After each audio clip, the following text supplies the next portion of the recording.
ஒப்பிடத்தக்கதாக புத்திர சுவிகாரத்தின் ஆவியை எங்களுக்கு உங்களுடைய பிள்ளைகளுக்கு நீர் அருளி அவர்களும் உங்களுடைய நாமத்தை உயர்த்த நீர் அழைத்து வந்த உங்களுடைய உங்களுடைய கிருபைக்காக நாங்கள் மிகவும் நன்றி தெரிவித்துக் கொள்கிறோம்.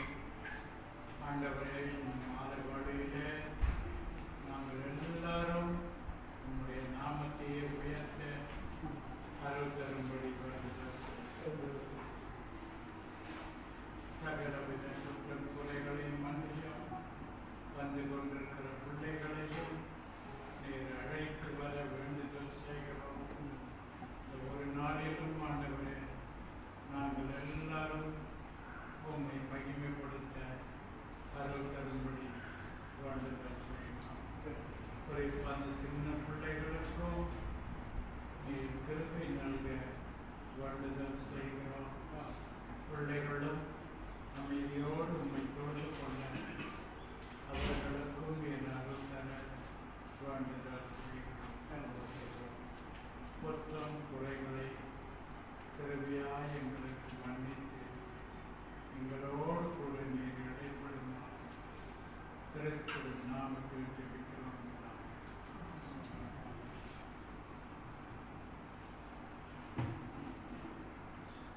சங்கீதம் 5 வசனங்கள் உள்ளது. 5 வசனங்களையும் நாம் இணைந்து வாசிப்போம்.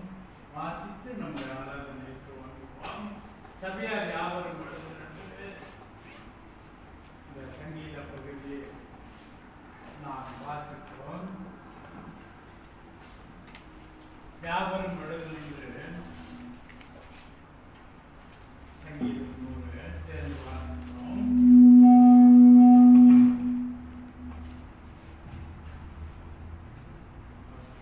ஸ்தோத்திர சங்கீதம். பூமியின் குடிகளே, எல்லாரும் கர்த்தரை கம்பீரமாக பாடுங்கள். மகிழ்ச்சியோடு கர்த்தருக்கு ஆராதனை செய்து ஆனந்த சத்தத்தோடு அவர் சந்நிதி முன் பாடுங்கள். கர்த்தரே தேவன் என்று அறியுங்கள். நாம் அல்ல, அவரே நம்மை உண்டாக்கினார். நாம் அவர் ஜனங்களும் அவர் மேய்ச்சலுமாக இருக்கிறோம். அவர் வாசல்களில் துதியோடும் அவர் பிரகாரங்களில் புகழ்ச்சியோடும் பிரவேசித்து அவரை அறிவித்து அவருடைய நாமத்தை சொல்லுங்கள்.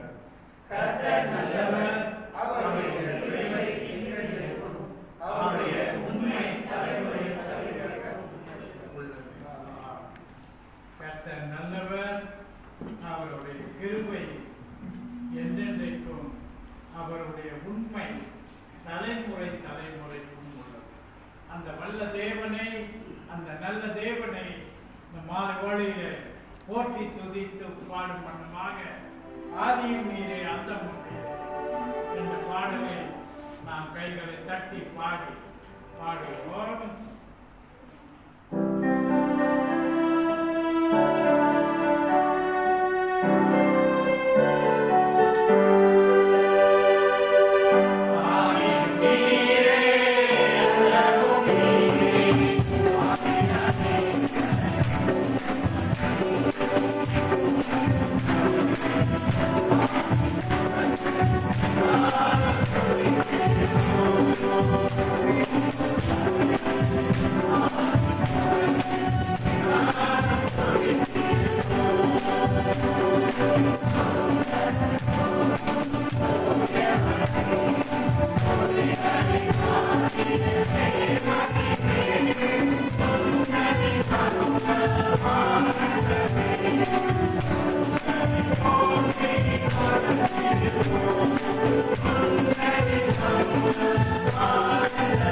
எங்களுக்கு தந்திருக்கிற இந்த நல்ல ஒரு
மாலை வேளையில் கூட இன்றைக்கு எங்களுக்கு ராபோஜனி ஆண்டவரே, ராபோஜனியும் எங்களோடு கூட இடைப்பட்டதற்காக நன்றி செலுத்துகிறோம்.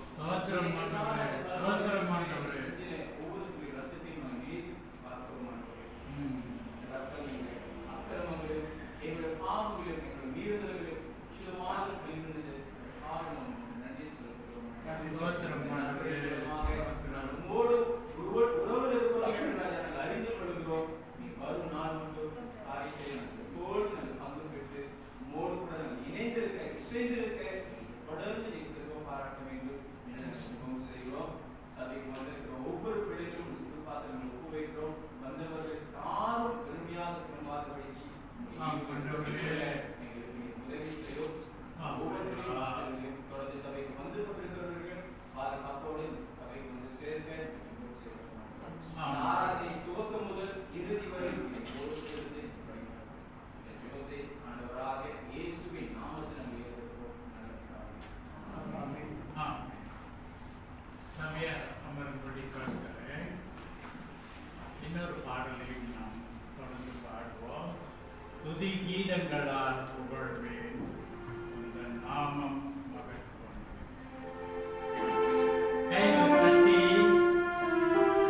கைகளை தட்டி நாம் துதி கீதங்களால் புகழ்வேன் உங்கள் நாமம் மகத்துவங்களே. கடவுள் நம்முடைய வாழ்க்கையில அனுதினமும் உடைபட்டு அனுதினமும் கிருபையாய் நமக்கு உயிர் பிச்சை கொடுத்து வருகிறார். அந்த நல்ல தேவனை, அந்த வல்ல தேவனை நாம் அப்படியாக புகழ வந்திருக்கிறோம். வாய்களை திறந்து, மாஸ்க் போட்டிருந்தாலும் பரவாயில்ல, வாய்களை திறந்து நாம் மனசார துதி கீதங்களால் அவரை புகழும். வாழ்க்கை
Oh,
42ஆம் அதிகாரம் வசனம் 1 தொடங்கி 11 வரை நாம் யாவரும் மாறி மாறி வாசிப்போம். சங்கீதம் 42 வசனம் 1 தொடங்கி 11 வசனம் வரை நாம் யாவரும் மாறி மாறி வாசிப்போம்.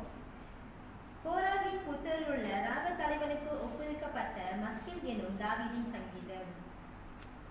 மானானது நீரோடுகளை வாஞ்சித்து கதறுவது போல தேவனே என் ஆத்துமா உம்மை வாஞ்சித்து கதறுகிறது.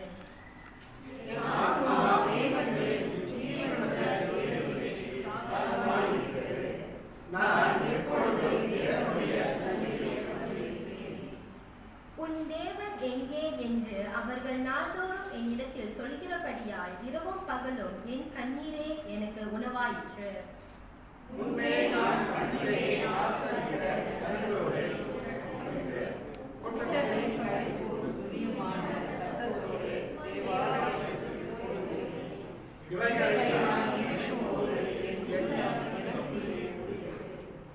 என் ஆத்மாவே நீ ஏன் கலங்குகிறாய்?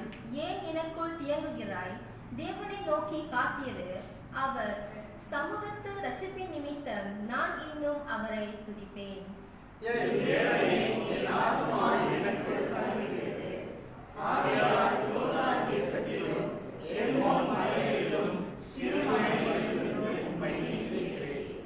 உமது மதகுகளின் இரைச்சலால் ஆழத்தை ஆழம் கூப்பிடுகிறது. உமது அணைகளும் திரைகளும் எல்லாம் என் மேல் புரண்டு போகிறது.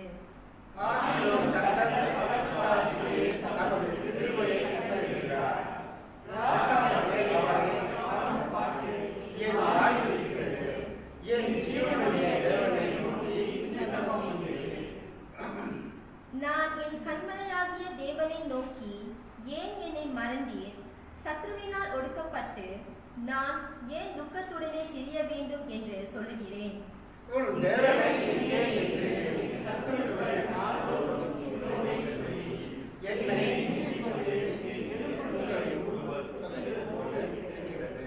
இறுதி வசனம் சேர்ந்து வாசிப்போம்.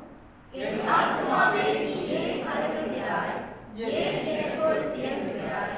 தேவனை நோக்கி காத்திரு. என் முகத்திற்கு ரட்சிப்போம். என் தேவனாய் இருக்கிறவரை நான் இன்னும் துதிப்பேன். ஆமென். தேவன் தாமே இந்த திருவசனங்களை நம்முடைய உள்ளங்களில் பதிப்பாராக. சங்கீதக்காரருடைய மன விருப்பம், அவருக்கு இருந்த மன தேவன் மேல இருந்த அந்த தாகம் இந்த சங்கீதம் 42ல நாம் பார்க்கிறோம். மானானது நீரோடைகளை வாஞ்சித்து கதறுவது போல தேவனே என் ஆத்துமா உம்மை வாஞ்சித்து கதறுகிறது. என் ஆத்துமா தேவன் மேலும் தேவன் மேல் ஜீவனுள்ள தேவன் மேலேயே தாகமாயிருக்கிறது. நான் எப்பொழுது தேவனுடைய சந்நிதியிலே வந்து நிற்பேன்? அவருக்கு இருக்கிற அந்த மனபாரத்தை எப்படி வெளிப்படுத்துகிறார்?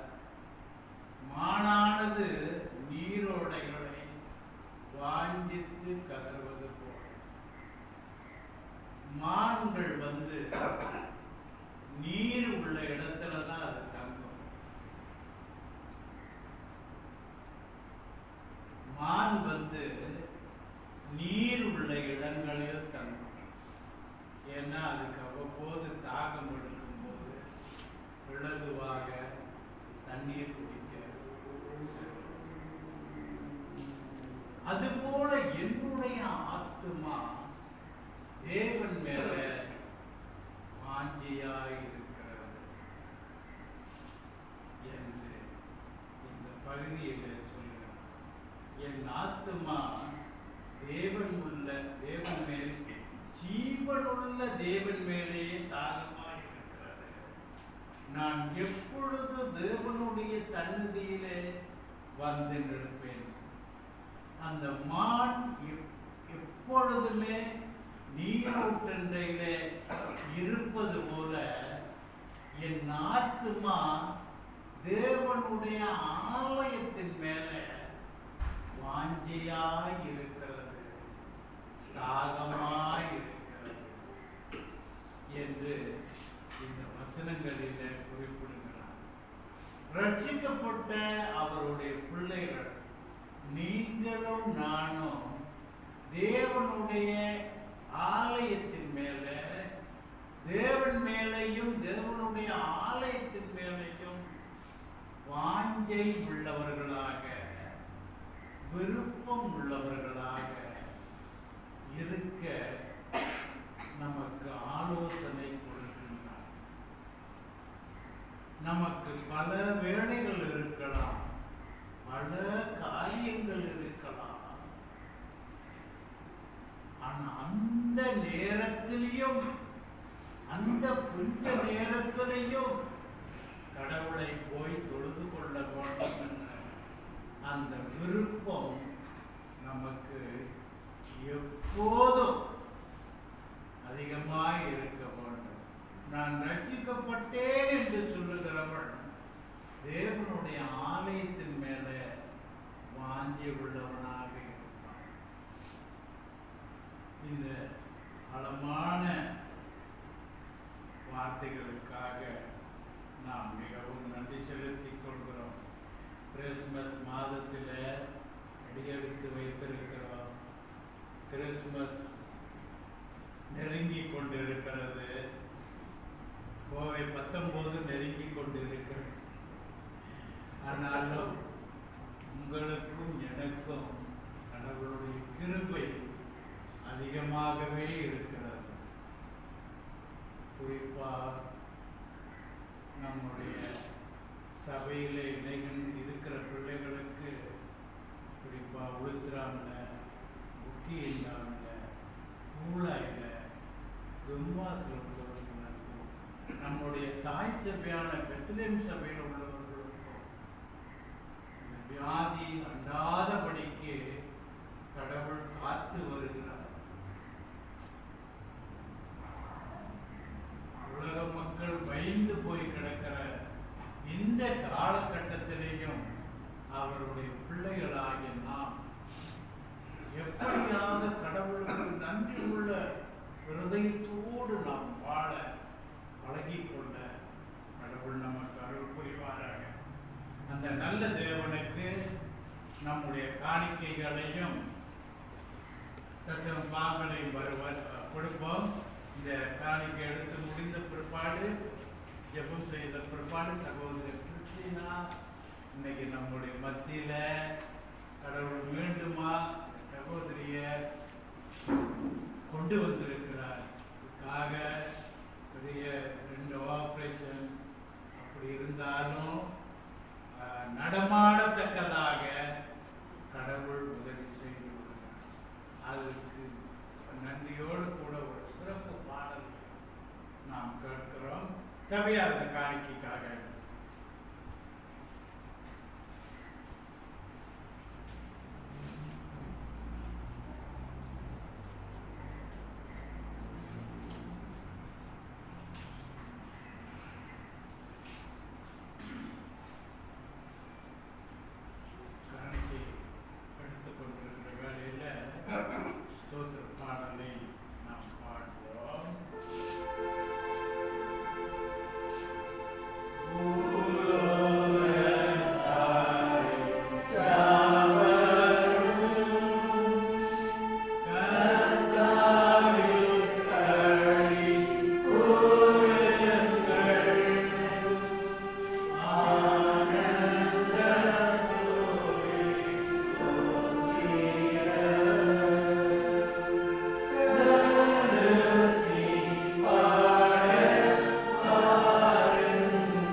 ஸ்தோத்திரம் ஆண்டவரே.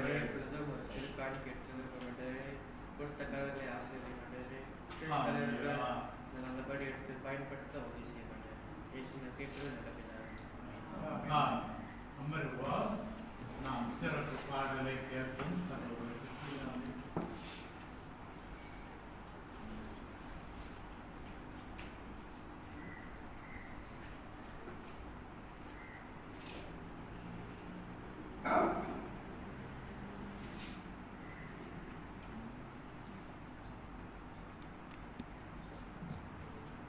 கர்த்தரோட பரிசுத்த நாமத்துக்கு ஸ்தோத்திரம். எல்லாத்துக்கும் தெரியும், கிட்ட ஒரு 2 மாசமா நான் சபைக்கு வரல. என்னோட கை வந்து ப்ராப்ளம் ஆச்சு. என்னன்னா பிளட் கிளாட் ஆச்சு. ஸோ பிளட் கிளாட் ஆனதுனால டயாலிசிஸ் செய்ய முடியாதுன்னு சொல்லிட்டாங்க. 8000 வெள்ளி எடுத்துருவான், நான் வெனுப்ரைன் செய்கிறேன்னு சொல்லிட்டு அது செய்யணும்னு சொன்னாங்க. அது செஞ்சால் அந்த பிளட் கிளாட் எல்லாம் நம்ம ரிமூவ் பண்ணிடலாம் அப்படின்னு சொன்னாங்க. அப்போ சரின்னு சொல்லிட்டு நான் பாஸ்டர் ராஜாக்கிட்ட தான் நான் ஹெல்ப் கேட்டேன். ஸோ அவங்க ஃபேமிலிகிட்ட எல்லாம் பேசி ஸோ எல்லாரும் எனக்கு டொனேஷன் பண்ணாங்க. கர்த்தரோட கிருபையினால நான் எதிர்பார்த்ததை விட அதிகமாக ஆண்டவர் எனக்கு வந்து பணத்தேவை உதவி செஞ்சார்.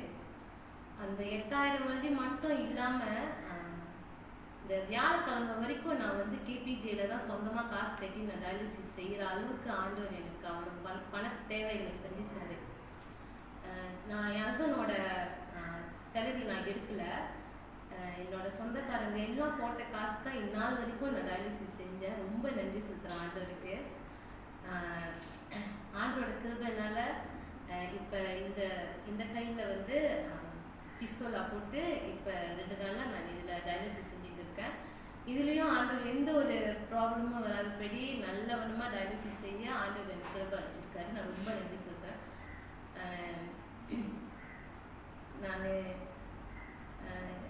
நான் நினச்சேன் திருப்பி நான் இந்த சபைக்கு வருவேனா அப்படின்ட்டு நான் நினச்சேன். ஏன்னா நான் வரத்துக்கு இதெல்லாம் இந்த பாடுபடுறதுக்குலாம் முன்னாடி நான் ஒரு 5 நாள் நான் டயாலிசிஸ் செய்யலை. டயாலிசிஸ் செய்யலைன்னா உடம்புல வந்து டாக்ஸின்லாம் ரொம்ப அதிகமாகிடும். மூச்சு விட முடியாது, சாப்பிட முடியாது, எதுவுமே செய்ய முடியாது, நடக்க முடியாது, தூங்க முடியாது. அந்த வாடை வந்து வாய் வழியாக வந்துடும், அந்த டாக்ஸின் வாடை. அந்த வாடை வந்தாலே மயக்கம் வந்துடும். நான் நினச்சேன் நான் இருக்க மாட்டேன் ஓகே அப்படின்ட்டு. அப்புறம் ஆண்டவரோட கிருபை தான். நான் இன்னைக்கு இங்கேருந்து முன்னாடி சாட்சி சொல்கிறேன்னா அது எல்லாம் ஆண்டவர் இல்லைன்னா உண்மையாக இல்லை, உங்களோட ப்ரேயர் இல்லைன்னா உண்மையாக இல்லை. கடைசி வரைக்கும் நான் ஆண்டவரை தான் நம்பினேன். அதை முன்னிட்டு நான் உங்களுக்கு ஒரு சிறிய பாடல் சமர்ப்பிக்கிறேன்.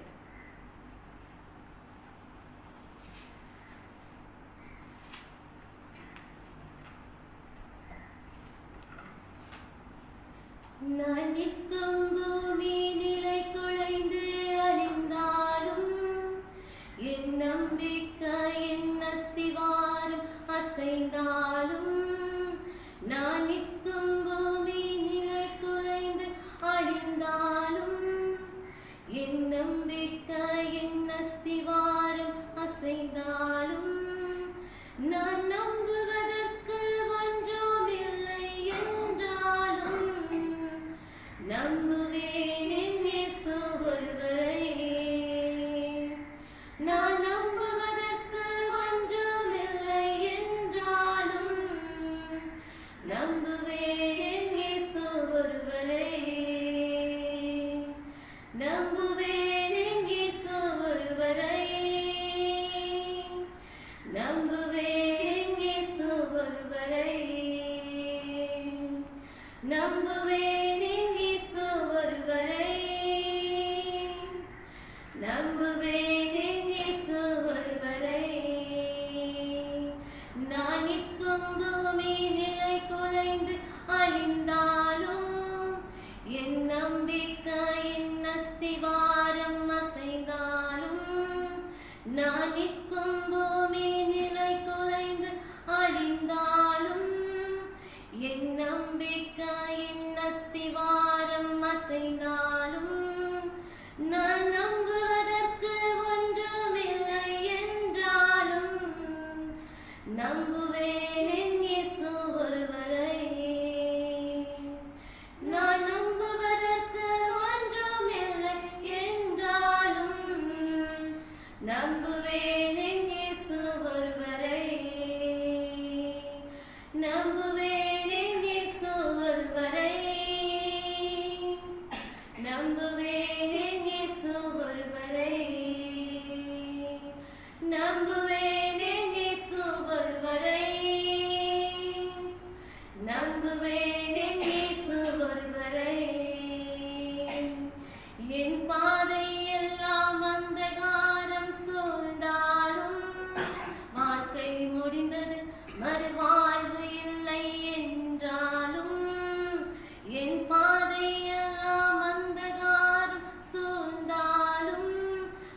வாழ்க்கை முடிந்தது மறுவாழ்வு இல்லை என்றாலும் என்னை தேற்றுவதற்கு யாரும் இல்லை என்றாலும் நம்புவேன் இயேசு ஒருவரை.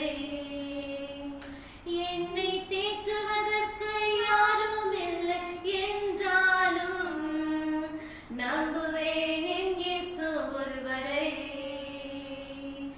என் பாதை எல்லாம் அந்தகாரம் சூழ்ந்தாலும் வாழ்க்கை முடிந்தது மறுவாழ்வு இல்லை என்றாலும் என் பாதை எல்லாம் அந்தகாரம் சூழ்ந்தாலும் வாழ்க்கை முடிந்தது மறுவாழ்வு இல்லை என்றாலும் என்னை தேற்றுவதற்கு யாரும் இல்லை என்றாலும் நம்புவேன் இயேசு ஒருவரை.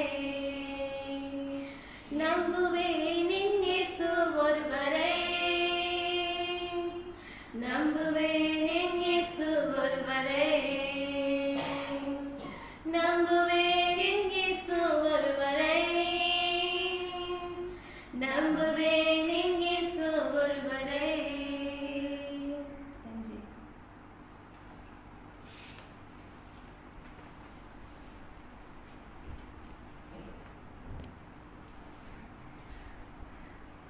அருமையான சாட்சிகளோடு கூட சிறப்பு பாடலையும் நாம் கேட்டோம். கடவுளுடைய பிள்ளைகளுக்கு அவர் கிருபையாய் இறங்கி வருகிறார். அதோடு கூட கடவுளுடைய பிள்ளைகளுக்கு சபையிலே நாம் கேட்கும் பொழுது அவர்களுக்காக நாம் அதிகமாக ஜெபம் செய்ய கடமைப்பட்டவர்களாக இருக்கிறோம். சரீரத்தில் ஒரு ஒரு அங்கம் பலவீனம் பட்டால் சரீரமே வேதனைப்படுவது போல இப்படிப்பட்ட சூழ்நிலை இருக்கும் பொழுது நம்முடைய சபையினருக்காக நாம் ஜெபித்து வரும் பொழுது கடவுள் கிருபையாய் இறங்கி வருகிறார். அதோடு கூட மிகவும் நன்றி செலுத்திக் கொள்கிறோம். சபையினரும் நிறைய உறவினர்களும் இப்படியாக இந்த காலகட்டத்தில் பண உதவி செய்ததற்காக நாம் நன்றி செலுத்திக் கொண்டு நாம் போதக ஜெபத்துக்கு கடந்து செல்வதற்கு முன்னதாக இன்னொரு பாடலை பாடுவோம். ஆறுதலின் தெய்வமே. இறுதி சரணம் வரும்போது எழுந்து நிற்போம். போதக ஜேம்ஸ் நமக்காகவும் சபையின் தேவைகளுக்காகவும் ஜெபம் செய்து தேவனுடைய செய்தியை நமக்கு தருவாராக.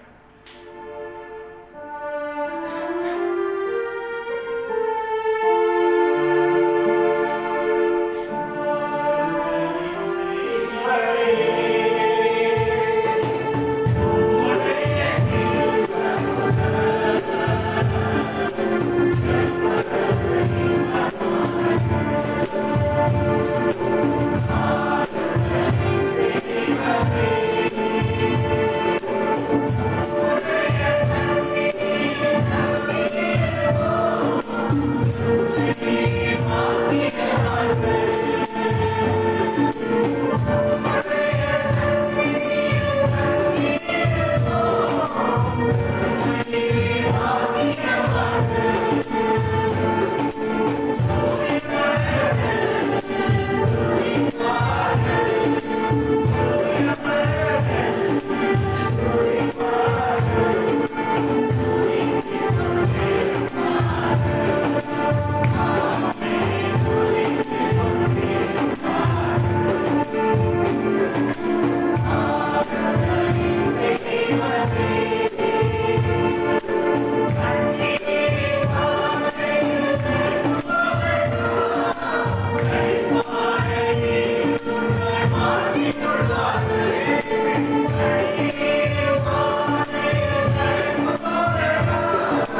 எங்கள் அன்பின் பரலோக பிதாவே, இந்த அருமையான நாளுக்காக மாலை வேலைக்காக நாங்கள் நன்றி செலுத்துகிறோம்.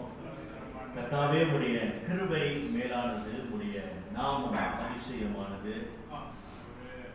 நீர் எங்களுடைய தேவனாகவும் எங்களுடைய மேய்ப்பனாகவும் இருந்து எங்களை புல்லுள்ள இடங்களில் வைத்து அமர்ந்த தண்ணீர் அண்டையில எங்களை கொண்டு போய் விடுகிற தேவனாக இருக்கிறீர். கர்த்தாவே, உடைய காக்கும் கரம் எங்கள் மேல் இருப்பதற்காக நன்றி. நீர் மாட்சிமையும் கனமும் எல்லா துதிகள் மகிமைக்கும் பாத்திரமுள்ள தேவனாய் இருக்கிறீர். உம்முடைய ஜனமாகிய நாங்கள், உம்முடைய சிருஷ்டிப்புகளாக நாங்கள், ஆண்டவரே, பூமியின் குடிகள் யாவும் கூட உம்மை நாங்கள் தொழுது கொள்ளுகிறோம். கர்த்தாவே, நீர் செய்த எல்லா நன்மைகளுக்காக நாங்கள் நன்றி செலுத்துகிறோம். உம்முடைய மிகுந்த கிருபை நிமித்தம் நீர் பொழிந்த எல்லா ஆசீர்வாதங்களுக்காக நாங்கள் நன்றி செலுத்துகிறோம். குமாரனாகிய இயேசு கிறிஸ்துவின் மூலம் கர்த்தர் எங்களுக்கு பாராட்டிய இரட்சணியத்திற்காக நன்றி. ஆண்டவரே, உம்முடைய இலவசமான ரட்சிப்பை பெற்ற எங்களுக்கு கர்த்தருடைய கிருபை ஒவ்வொரு நாளும் பெரிதாயிருப்பதற்காக நன்றி. உம்முடைய கன்னம் எங்கள் மேல் வைத்து நாங்கள் போகும் இடமெல்லாம் உம்முடைய காக்கும் கரம் எங்கள் மேல் இருந்து தேவனே, எங்களுடைய பாதம் கல்லில் இடராதபடிக்க எங்களை நீ பாதுகாத்து வருவதற்காக நன்றி.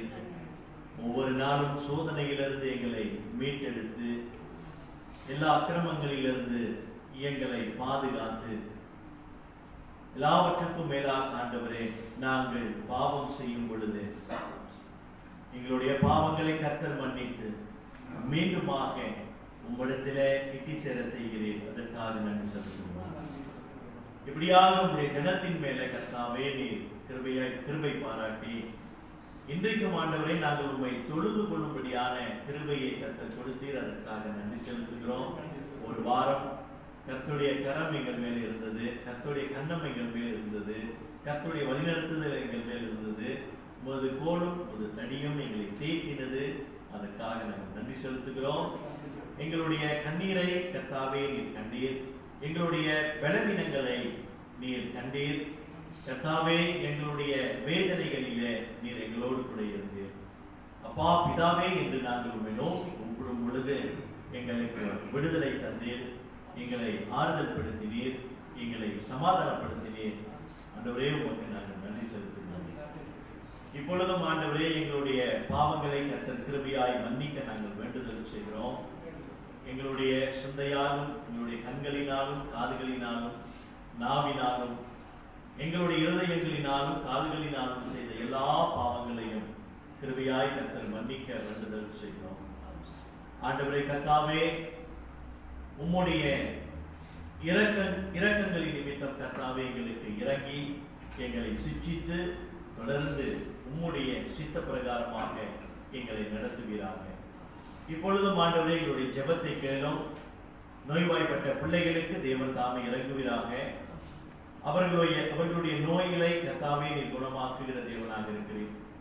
ஆண்டவரே, அவர்களுடைய பலவீனங்களை கர்த்தர் மன்னித்து தொடர்ந்து பலவீனத்திலும் கர்த்தருடைய பலன் அவர்களை பூரணமாய் தாங்க செய்ய வேண்டுதல் செய்கிறோம். கர்த்தாவே, இப்படியாக நோய்வாய்ப்பட்ட ஒவ்வொரு பிள்ளைகள் மேல கர்த்தருடைய கரம் இருக்கட்டும். ஆண்டவரே, தயார் பார்வதிக்காக நாங்கள் ஜெபிக்கிறோம். பிரசிக்காக, டேனிக்காக நாங்கள் ஜெபிக்கிறோம். ஆண்டவரே, சகோதர ஆறுமுகம், சகோதர ராமநாதனுக்காக நாங்கள் ஜெபிக்கிறோம். ஐயா ராஜகோபாலுக்காக ஜெபிக்கிறோம். ஏனாவுக்காக ஜெபிக்கிறோம். தாயார் எஸ்தருக்காக நாங்கள் ஜெபிக்கிறோம். தாயார் சரஸ்வதிக்காக நாங்கள் ஜெபிக்கிறோம். தாயார் ஏஞ்சலின்காக நாங்கள் ஜெபிக்கிறோம். ஆண்டவரே, இந்த பிள்ளைகளை எல்லாம் கர்த்தர் கிருபையாய் கண்ணோக்கி பாரும். அவர்களை கர்த்தர் தொழுவீராக. கர்த்தருடைய பூரணமான பலன் அவர்களை முற்றிலுமாய் தாங்கி வழிநடத்த நாங்கள் ஜெபிக்கிறோம். ஆண்டவரே, நீர் மகத்துவம் உள்ள தேவன் என்பதை நாங்கள் இன்றைக்கும் உணர்ந்து கொள்ளும்படியாக சகோதரி பிரசையின் வாயிலாக மகள் சொன்ன சாட்சியும் மகள் சமர்ப்பித்த பாடலும் வழியாக ஆண்டவரே, உடைய மகத்துவத்தை நாங்கள் காண முடிகிறது. அதற்காக நாங்கள் நன்றி செலுத்துகிறோம். உடைய பிள்ளைகளை நீர் ஒருபோதும் கைவிட மாட்டீர். ஆபத்து காலத்திலே அவர்கள் உம்மை நோக்கி கூப்பிடும் பொழுது நீர் அவர்களை விடுவித்து அவர்கள் உம்மை மகிமைப்படுத்துவார்கள் என்று சொன்னீர். கர்த்தாவே, சகோதரி பிரசிக்கு நீர் இறங்கி கர்த்தர் செய்த எல்லா உபகாரங்களுக்காக ஒரு சபையாக ஒரு குடும்பமாக ஆண்டவரே உமக்கு நாங்கள் நன்றி செலுத்துகிறோம். கர்த்தாவே இப்படியாக தொடர்ந்து உம்முடைய கிருபை உம்முடைய பிள்ளைகளோடு கூட இருப்பதாக, வேலை செய்கின்ற ஒவ்வொருவருக்கும் கர்த்தருடைய கரம் இருப்பதாக. ஆண்டவரே அவர்கள் தொடர்ந்து கர்த்தருக்கு உண்மையாய் வேலை செய்ய முதலாளி கண்களிலிருந்து அவர்களுக்கு தயவு கிடைக்க பண்ண நாங்கள் செபிக்கிறோம். வேலை இல்லாதவர்களுக்கு ஆண்டவரே நீ வேலை கொடுக்க நாங்கள் செபிக்கிறோம். கர்த்தாவே சிங்கையில எங்களுடைய சபையினரை நீரே கிருபையாய் கண்ணோக்கி பார்க்க நாங்கள் செபிக்கிறோம். அவர்களை பேர் பேராக நீர் அறிந்த தேவனாக இருக்கிறீர். அவர்களுடைய தேவைகள், அவர்களுடைய பொருளாதார தேவைகள், மன ரீதியிலே அவர்களுக்கு வேண்டிய ஆறுதலையும் சமாதானத்தையும் கர்த்தர் ஒருவரே கொடுக்கிறவராக இருக்கிறீர். கர்த்தாவே அப்படியாக தொடர்ந்து அவர்கள் உத்தமத்தோடு வேலை செய்ய கர்த்தருடைய சித்தத்தை இன்னதென்று அறிந்து கொண்டு தொடர்ந்து அவர்கள் உமக்கென்று பிரியமாய் வாழ கிருபை பாராட்டும். அவர்கள் விட்டு சென்றிருக்கிறதான குடும்பங்களையும் கர்த்தாவே நீர் ஆசீர்வதிக்க எல்லா ரீதியிலும் அவர்களை பலப்படுத்தும்படியாக நாங்கள் வேண்டுதல் செய்கிறோம். ஆண்டவரே கர்த்தாவே, இதோ இந்த வேலையில இந்த வாரத்திலே பிறந்த நாளை நினைவு கூறுகிற பிள்ளைகளுக்காக நாங்கள் ஜெபிக்கிறோம். சகோதரி ஜெனோவாவுக்காக நாங்கள் ஜெபிக்கிறோம். சகோதரிக்கு உங்களுடைய கிருபை பாராட்டும். ஆண்டவரே வருகின்ற ஆண்டிலும் கர்த்தருடைய கரம் மகளோடு கூட இருக்கட்டும். சகோதரி பிரசிக்கும் நீங்க இறங்கி தொடர்ந்து மகளை கிருபையாய் நடத்துவீராக. ஊழியம் செய்ய தொடர்ந்து மகளை உற்சாகப்படுத்த நாங்கள் ஜெபிக்கிறோம். சகோதரி கோவிந்தாக ஜெபிக்கிறோம். சகோதரி கோவிந்த் மேலே கர்த்தருடைய கரம் இருப்பதாக. ஆண்டவரே இந்த மகனும் தொடர்ந்து உண்மை அறிந்த அறிவு ஞானத்தில் வளர மகனுக்காக ஜெபிக்கிறோம். ஆண்டவரே இலாஷா சுராஜ்காக நாங்கள் ஜெபிக்கிறோம். இந்த மகன் மேலும் கர்த்தருடைய கரம் இருப்பதாக. கர்த்தருடைய கரமே மகனை எல்லா ரீதியிலும் இடைக்கட்டி வழி நடத்த நாங்கள் ஜெபிக்கிறோம். ஆண்டவரே திருமண நாளை நினைவு கூறுகிறதான ஜோன் கண்ணா இக்னஸ்காக நாங்கள் ஜெபிக்கிறோம். ஆண்டவரே உம்முடைய அன்பு கரம் இதோ இந்த தம்பதிகளை தாங்க நாங்கள் ஜெபிக்கிறோம்.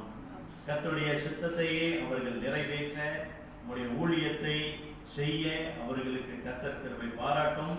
அவர்களுடைய குடும்பத்தின் தேவைகளை கர்த்தர் கிருபையாய் சந்திக்க இந்த தம்பதிகள் தொடர்ந்து கிறிஸ்துவின் அன்பிலே பெருக நாங்கள் ஜெபிக்கிறோம். அதோடு கூட கர்த்தாவே எங்களுடைய போதகர் மணி அவருடைய மனைவி அவருடைய திருமண நாளை நாங்கள் நினைக்கிறோம்.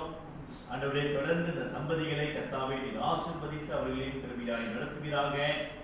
எங்களுக்கு கொடுத்த அருமையான தலைமை போதகருக்காக நன்றி. ஆண்டவரே தொடர்ந்து அவரை கர்த்தர் ஆசீர்வதித்து எல்லா ரீதியிலும் கர்த்தாவே நீர் அவரை பலப்படுத்த நாங்கள் ஜெபிக்கிறோம். ஆண்டவரே சகோதரி தாயார் எஞ்சிலினுடைய மகள் கவிதாவுக்காக நாங்கள் ஜெபிக்கிறோம். இன்றைக்கும் பிறந்த நாளை நினைவு கூறுகிற இந்த மகளோடு கூட கர்த்தர் இடைப்படுவீராக. இந்த மகள் கர்த்தராகிய இயேசு கிறிஸ்துவை ஆண்டவரே மெய்யாகவே அறிந்து கொண்டு மனதார உம்மை ஏற்றுக்கொண்டு கிறிஸ்துவை பின்பற்றி நடக்க ஆண்டவரே இன்றைக்கும் மகளுடைய அறிவை கர்த்தர் உணர்த்த வேண்டுதல் செய்கிறோம். கர்த்தாவே நீ கிருபை பாராட்ட மகளுக்கு இறங்க வேண்டுதல் செய்கிறோம். மகளை ரட்சிக்க தேவனே கிருபை பாராட்ட. இப்பொழுதும் ஆண்டவரே நீங்கள் கங்காதரனுக்காக நாங்கள் ஜெபிக்கிறோம். ஆண்டவரே மகனுக்கு நீர் இறங்கி சரீரத்தில் பலம் கொடுக்க நாங்கள் ஜெபிக்கிறோம். தேவனே பேராபத்திலிருந்து மகனை நீர் காப்பாற்றினீர், அதற்காக நன்றி. தொடர்ந்து கர்த்தாவே மகன் குணமடைய நாங்கள் வேண்டுதல் செய்கிறோம். கர்த்தாவே இப்படியாக எங்களுடைய சபையினர் மேலே கர்த்தருடைய கரம் இருந்ததுக்காக நன்றி. எங்கள் மத்தியில் இருக்கிற சிறு பிள்ளைகளுக்காக நன்றி. சிறு பிள்ளைகளும் அறிவிலும் ஞானத்திலும் வளர நாங்கள் ஜெபிக்கிறோம். போன வாரமும் புதன்கிழமை ஆண்டவரே கடந்த புதன்கிழமையில 1 மணி நேரம் நாங்கள் ஜெபிக்கும்படியாக சபையாரை அழைத்து வந்ததுக்காக நன்றி. தொடர்ந்து கர்த்தாவே உடைய கிருபை எங்களோடு கூட இருப்பதாக. எங்களுடைய கிறிஸ்துமஸ் ஆராதனை உடைய கருத்திலே வைக்கிறோம். ஆராதனைக்கான எல்லா ஏற்பாடுகளையும் கர்த்தாவே நீர் ஆசீர்வதித்து நடத்த நாங்கள் ஜெபிக்கிறோம். எங்களுடைய கட்டட காரியத்தையும் உடைய கருத்திலே வைக்கிறோம். நீரே காரியங்களை வாய்க்க பண்ண மன்றாடுகிறோம். இப்பொழுதும் ஆண்டவரே இன்றைக்கும் பரிசுத்த பந்திக்கு நாங்கள் வருகிறோம். தேவனே எங்களுடைய உள்ளங்களை நாங்கள் ஆராய்ந்து பார்த்து இதை கலந்து கொள்ள கிருபை பாருங்கள். தேவனே எங்களுடைய பாவங்களை மன்னித்து உடைய வசனத்தோடு கூட கர்த்தாவே எங்களோடு கூட பேசும். உடைய வசனத்தை பேசுகிற அடியனை கர்த்தர் மறைத்து நீர் பேசுகிறார்கள். இயேசுவின் இன்ப நாமத்திலே இந்த ஜெபத்தை எடுக்கிறோம் ஜீவனுள்ள நல்ல பிதாவே. ஆமென். அமருங்க.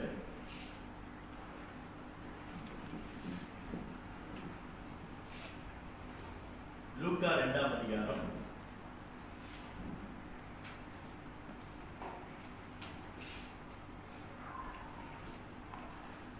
25 35 வரைக்கும் வாசிக்கப்படும். லூக்கா 2ஆம் அதிகாரம் 25 தொடங்கி 35 வரை. அப்பொழுது சிமியோன் எனும் பேர் கொண்ட ஒரு மனுஷன் எருசலேமில் இருந்தான். அவன் நீதியும் தேவ பக்தியும் உள்ளவனையும் இஸ்ரவேலின் ஆறுதல் வர காத்திருக்கிறவனாயும் இருந்தான். அவன் மேல் பரிசுத்த ஆவி இருந்தார். கர்த்தருடைய கிறிஸ்துவை நீ காணும் முன்னே மரணம் அடைய மாட்டாய் என்று பரிசுத்த ஆவியினாலே அவனுக்கு அறிவிக்கப்பட்டிருந்தது. அவன் ஆவியின் ஏவுதலினால் தேவாலயத்தில் வந்திருந்தான். இயேசு என்னும் பிள்ளைக்காக நியாய பிரமாண முறையின்படி செய்வதற்கு தாய் தகப்பன்மார் அவரை உள்ளே கொண்டு வருகையில் அவன் அவரை தன் கைகளில் ஏந்தி கொண்டு தேவனை ஸ்தோத்திரித்து, ஆண்டவரே, உமது வார்த்தையின்படி உமது அடியேனை இப்பொழுது சமாதானத்தோடு போக விடுகிறேன். புறஜாதிகளுக்குள்ளே பிரகாசிக்கிற ஒளியாகவும் உம்முடைய ஜனமாகிய இஸ்ரவேலுக்கு மகிமையாகவும் தேவரீர் சகல ஜனங்களுக்கு முன்பாக ஆயத்தம் பண்ணின உம்முடைய இரட்சணியத்தை என் கண்கள் கண்டது என்றார். அவரை குறித்து சொல்லப்பட்டவர்களுக்காக யோசிப்பும் அவருடைய தாயாரும் ஆச்சரியப்பட்டார்கள். பின்னும் சிமியோன் அவர்களை ஆசீர்வதித்து அவருடைய தாயாகிய மரியாளை நோக்கி, இதோ அநேகருடைய இருதய சிந்தனைகள் வெளிப்படத்தக்கதாக இஸ்ரவேலரில் அநேகர் எழுகிறதற்கும் விரோதமாக பேசப்படும் அடையாளமாவதற்கும் இவர் நியமிக்கப்பட்டிருக்கிறார். உமது ஆத்மாவை ஒரு பட்டயம் உருவி போகும் என்றார்.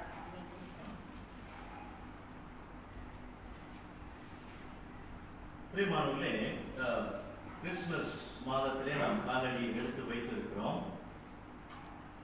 இந்த கிறிஸ்துமஸ் மாதம் அப்படின்னு நம்ம சொல்லும் பொழுது 2000 வருடங்களுக்கு முன்பு இங்கே ஒரு சம்பவம் நடக்கிறத நம்ம பார்க்கிறோம்.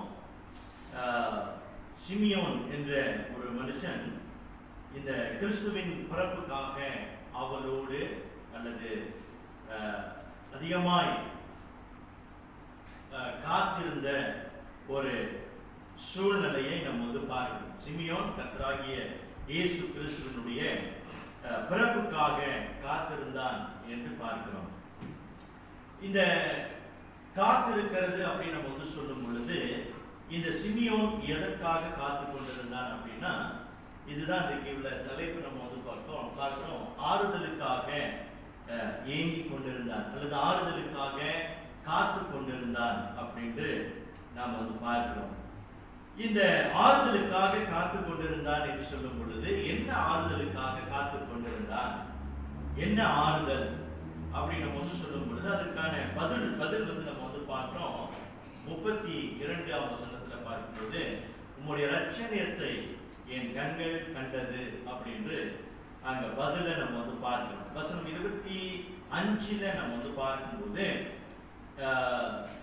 அந்த இரண்டாவது பகுதியில நம்ம பார்த்தோம்னா, அவன் நீதியும் தேவ பக்தியும் உள்ளவனாயும் இஸ்ரவேலின் ஆறுதல் வர காத்திருக்கிறவனாயும் இருந்தான். இஸ்ரவேலுக்கு ஆறுதல் வர காத்திருந்தான் அப்படின்னு நம்ம பார்க்கணும். கான்சோலேஷன் அப்படின்னு பார்க்கணும். அப்ப அந்த ஆறுதலுக்காக காத்திருந்தான். அப்புறம் நம்ம பார்க்கிறோம் 35ஆம் வசனத்துல, உமது இரட்சணியத்தை நான் கண்டேன் அப்படின்னு சிமியோன் சொல்றான். அப்படின்னா அந்த ஆறுதல் என்ன அப்படின்னாக்கா, கர்த்தராகிய இயேசு கிறிஸ்துவினுடைய இரட்சணியம், கர்த்தராகிய இயேசு கிறிஸ்துவினுடைய ரட்சிப்பு என்று பார்க்கிறோம். ஏன் இந்த ரட்சிப்பு மிக மிக அவசியமாக இருக்கிறது? இந்த இஸ்ரவேல் ஜனங்களை நம்ம பார்க்கும்போது அவர்கள் மேசியாவாகிய கர்த்தராகிய இயேசு கிறிஸ்துவினுடைய வருகைக்காக அவர்கள் காத்து கொண்டிருந்தார்கள். எசாயா தீர்க்கதரிசி அவர் தீர்க்க தரிசனமாக சொன்னாரு, கர்த்தராகிய இயேசு கிறிஸ்து மேசியா வருவார் அப்படின்னு.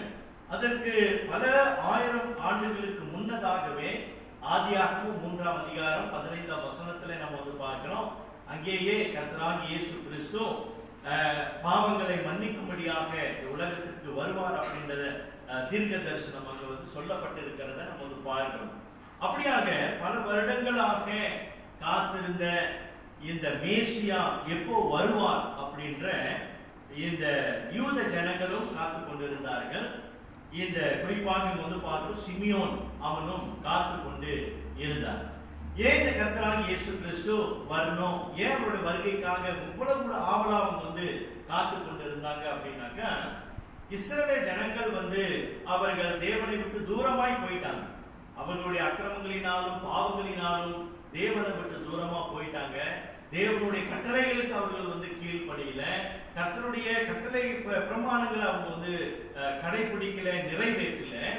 ஆகையினால தேவன் அவர்களை விட்டு போய்விட்டார், தேவன் அவர்களை விட்டு விலகினார் என்று நாம் வந்து பார்க்கிறோம். ஆனா தேவன் அவர்களை விட்டு விலகினார் என்று சொன்னாலும் தேவன் முற்றிலுமாக அவர்களை வந்து தள்ளிவிடல. அந்த யூத ஜனங்கள், அந்த இஸ்ரவேல் ஜனங்கள் நம்ம வந்து பார்க்கிறோம். இந்த யூத ஜனங்களை ஆண்டவர் வந்து ஒரு சிறு பகுதியை தெரிவு செய்து அந்த ஜனங்களை மீண்டுமாக ஆண்டவர் வந்து சேர்ப்பாரு. இவர்களுடைய அக்கிரமங்களிலிருந்து அவர்களை மீட்டெடுத்து இவர்களுடைய பாவங்களை கர்த்தர் மன்னித்து அவர்களுடைய காயங்களை ஆண்டவர் வந்து குணமாக்கி அவர்களுக்கு இந்த கானான் தேசத்தை மீண்டுமாக அந்த இஸ்ரேல் தேசத்தை அவர்கள் சுதந்தரிக்கும்படியாக, ஒரு ஜாதியாக அவர்கள் வந்து சுதந்தரிக்கும்படியாக மீண்டுமாக இந்த மேசியா வருவார் அப்படின்ற அந்த தீர்க்க தரிசனம் வந்து இருந்த பட்சத்துல இந்த இயேசுவாகிய மேசியாவுடைய வருகைக்காக அவர்கள் வந்து காத்து கொண்டிருந்தார்கள். ஆனா என்ன ஆனது அப்படின்னாக்கா, கர்த்தராகிய இயேசு கிறிஸ்து நம்ம வந்து பார்க்கிறோம். எசாயா தீர்க்கதரிசி அவர் வந்து உரைத்த தீர்க்க தரிசனங்களுக்கு பிறகு இயேசு கிறிஸ்து வந்து பிறக்கிறாரு. இயேசு கிறிஸ்து வந்து பிறந்து அவர் கல்வாரி சிலுவையிலே அறையப்பட்டு அவர் மீண்டுமாக 3ஆம் நாள் உயிர்த்தெழுந்து பரம் ஏறி போயிட்டாரு. ஆனாலும் இன்றைக்கு வரைக்கும் நம்ம வந்து பார்க்கிறோம், இந்த யூத ஜனங்கள் இன்னும் இந்த கர்த்தராகிய இயேசு கிறிஸ்து இவர்தான் மேசியா அப்படி என்று அவர்கள் வந்து விசுவாசிக்கவில்லை. இன்றைக்கும் இந்த விலையேற பெற்ற அல்லது பிரதானமான ஆறுதல் அவர்கள் வர இன்னும் காத்து கொண்டிருக்கிறார்கள் என்று நாம் வந்து பார்க்கிறோம். ஆனால் சிமியோனுடைய வாழ்க்கையில நம்ம வந்து பார்க்கும் போது 2 காரியங்களை நம்ம வந்து பார்க்கலாம். ஒன்று, அவர் இந்த ஆறுதலுக்காக அல்லது இரட்சணியத்துக்காக விசுவாசத்தோடு காத்திருந்தார். இரண்டாவது நம்ம வந்து பார்க்கிறோம், அந்த காத்திருந்த அந்த ஆறுதலை அல்லது இரட்சணியத்தை அவர் கண்ணார கண்டார் என்று நாம் வந்து பார்க்கிறோம். அப்ப இந்த முதல் பகுதியை நம்ம வந்து பார்க்கலாம். அந்த முதல் பாயிண்ட் நம்ம வந்து பார்க்கும்போது விசுவாசத்தோடு அவர் வந்து காத்திருந்தார். இந்த சிமியோனை நம்ம வந்து பார்க்கும்போது அந்த வசனம் 25 நம்ம வந்து பார்க்கிறோம். அப்பொழுது சிமியோன் என்னும் பேர் கொண்ட ஒரு மனுஷன் எருசலேமில் இருந்தார். அவன் நீதியும் தேவ பக்தியும் உள்ளவனாயும் இஸ்ரவேலின் ஆறுதல் வர காத்திருக்கிறவனாயும் இருந்தால் அவன் மேல் பரிசுத்த ஆவி இருந்தார். 26 கவனிங்க. கர்த்தருடைய கிறிஸ்துவை நீ காணும் முன்னே மரணமடைய மாட்டாய் என்று பரிசுத்த ஆவியினாலே அவனுக்கு அறிவிக்கப்பட்டும் இருந்தது அப்படின்னு நம்ம வந்து பார்க்கிறோம். இந்த சிமியோனை நம்ம வந்து பார்க்கும் பொழுது என்னன்னா, தன்னுடைய வாழ்க்கையில அவர் எப்படி நடந்தார் என்று நம்ம வந்து பார்க்கிறோம். தேவனுக்கு முன்னதாக தன்னுடைய வாழ்க்கை எப்படி இருந்ததை நம்ம வந்து பார்க்கும்போது அவர் நீதியும் தேவ பக்தியும், அப்புறம் நம்ம வந்து பார்க்கிறோம் இந்த கிறிஸ்துவினுடைய பிறப்புக்கு காத்திருக்கிற ஒரு மனுஷனாக அவர் வந்து இருந்தாரு. அது மாத்திரமல்ல, பரிசுத்த ஆவியினாலே பரிசுத்த ஆவி மன்னிக்கணும், அவன் மேல் பரிசுத்த ஆவி இருந்தார் என்று நாம் வந்து பார்க்கிறோம். இந்த 4 குணாதிசயங்களை அல்லது அவருடைய வாழ்க்கையில அந்த பக்தியை நம்ம வந்து பார்க்கிறோம். அது மாத்திரமல்ல, நம்ம வந்து பார்த்தோம்னா அடுத்தது அந்த 27ல மன்னிக்கணும் 27 இல்ல 29ல நம்ம வந்து பார்த்தோம்னா, ஆண்டவரே உமது வார்த்தையின்படி உமது அடியேனை இப்பொழுது சமாதானத்தோட போக விடுவீர் அப்படின்னு சொல்றார்.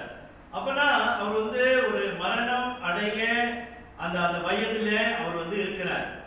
அப்ப கர்த்தராகிய இயேசு கிறிஸ்து வந்து கண்ட உடனே தேவனை நோக்கி அவர் வந்து என்ன ஜெபம் பண்றாருன்னா, இப்போ என்னை வந்து சமாதானத்தோட அனுப்புங்க அப்படின்னு, சமாதானத்தோடு அனுப்புனா நான் வந்து சமாதானத்தோடு மரணம் அடைய எனக்கு கிருபை பாராட்டும் அப்படின்னு அவர் வந்து ஜெபிக்கிறார். அப்படின்னா ஒரு வயதான ஒரு காலகட்டத்துல இந்த சிமியோன் வந்து இருக்கிறார். அதனால பாருங்க, இந்த சிமியோன் இந்த கர்த்தராகிய இயேசு கிறிஸ்து மேசியா வருவார் அப்படின்றத சிமியோன் கர்த்தராகிய இயேசு கிறிஸ்து பிறப்பின் அந்த சமயத்திலிருந்து இந்த ஏசாயா தீர்க்கதரிசி சொல்லப்பட்ட தீர்க்க தரிசனமானது ஏறத்தாழ 700 ஆண்டுகள், 700 years. அப்ப அந்த 700 ஆண்டுகளுக்கு இந்த தீர்க்க தரிசனம் நிறைவேறும்படியாக இந்த யூத ஜனங்கள் காத்து கொண்டிருந்தார்கள். அவர்கள் வந்து காத்து கொண்டிருந்தார்கள் அப்படின்னு சொல்லும்போது சாதாரணமான ஒரு காத்திருப்பது அல்ல. இதுல நம்ம வந்து பார்க்கிறோம், குறிப்பா சிமியோனுடைய வாழ்க்கையில பாருங்க, அவர் எப்படி காத்திருந்தார்னா விசுவாசத்தோடு அவர் வந்து காத்திருந்தார். எப்படி விசுவாசத்தோடு காத்திருந்தாரு? அது எப்படி நம்ம வந்து சொல்றோம் அவர் வந்து விசுவாசத்தோடு காத்திருந்தார் அப்படின்னு? அதுக்கு ஒரே ஒரு அடையாளம் என்ன அப்படின்னு நம்ம வந்து பார்த்தோம்னால் வசனம் 25. அவர் தன்னுடைய வாழ்க்கை எப்படி நடத்தினார் பாருங்க. மீண்டுமாக நான் வந்து வலியுறுத்துறேன். அவர் எப்படி நடந்து கொண்டாரு? அவர் நீதியும் தேவ பக்தியும் உள்ளவனாயும் இஸ்ரவேலின் ஆறுதல் வர காத்திருக்கிறவனாயும் இருந்தான். அவன் மேல் பரிசுத்த ஆவி இருந்தார் அப்படின்ற போது பாருங்க, இந்த கர்த்தராகிய இயேசு கிறிஸ்து மேசியா தனக்கு ரட்சிப்பை வழங்கக்கூடிய இந்த கர்த்தராகிய இயேசு கிறிஸ்து வர போகிறார் அப்படி என்ற அந்த தீர்க்க தரிசனத்தை அவர் வந்து விசுவாசித்து தன்னுடைய வாழ்க்கையை அவர் விசுவாசத்தோடு கூட நடத்தினார். தன்னுடைய அவர் எத்தனை வருடம் வந்து வாழ்ந்தார் என்பது நமக்கு வந்து அறிவிக்கப்படாவிட்டாலும் தன்னுடைய வாழ்க்கையில என்ன பார்க்கிறோம்னா ரொம்ப ரொம்ப பக்தி உள்ள ஒரு மனுஷனாக அவர் வந்து நடந்தார் என்று பார்க்கிறோம்.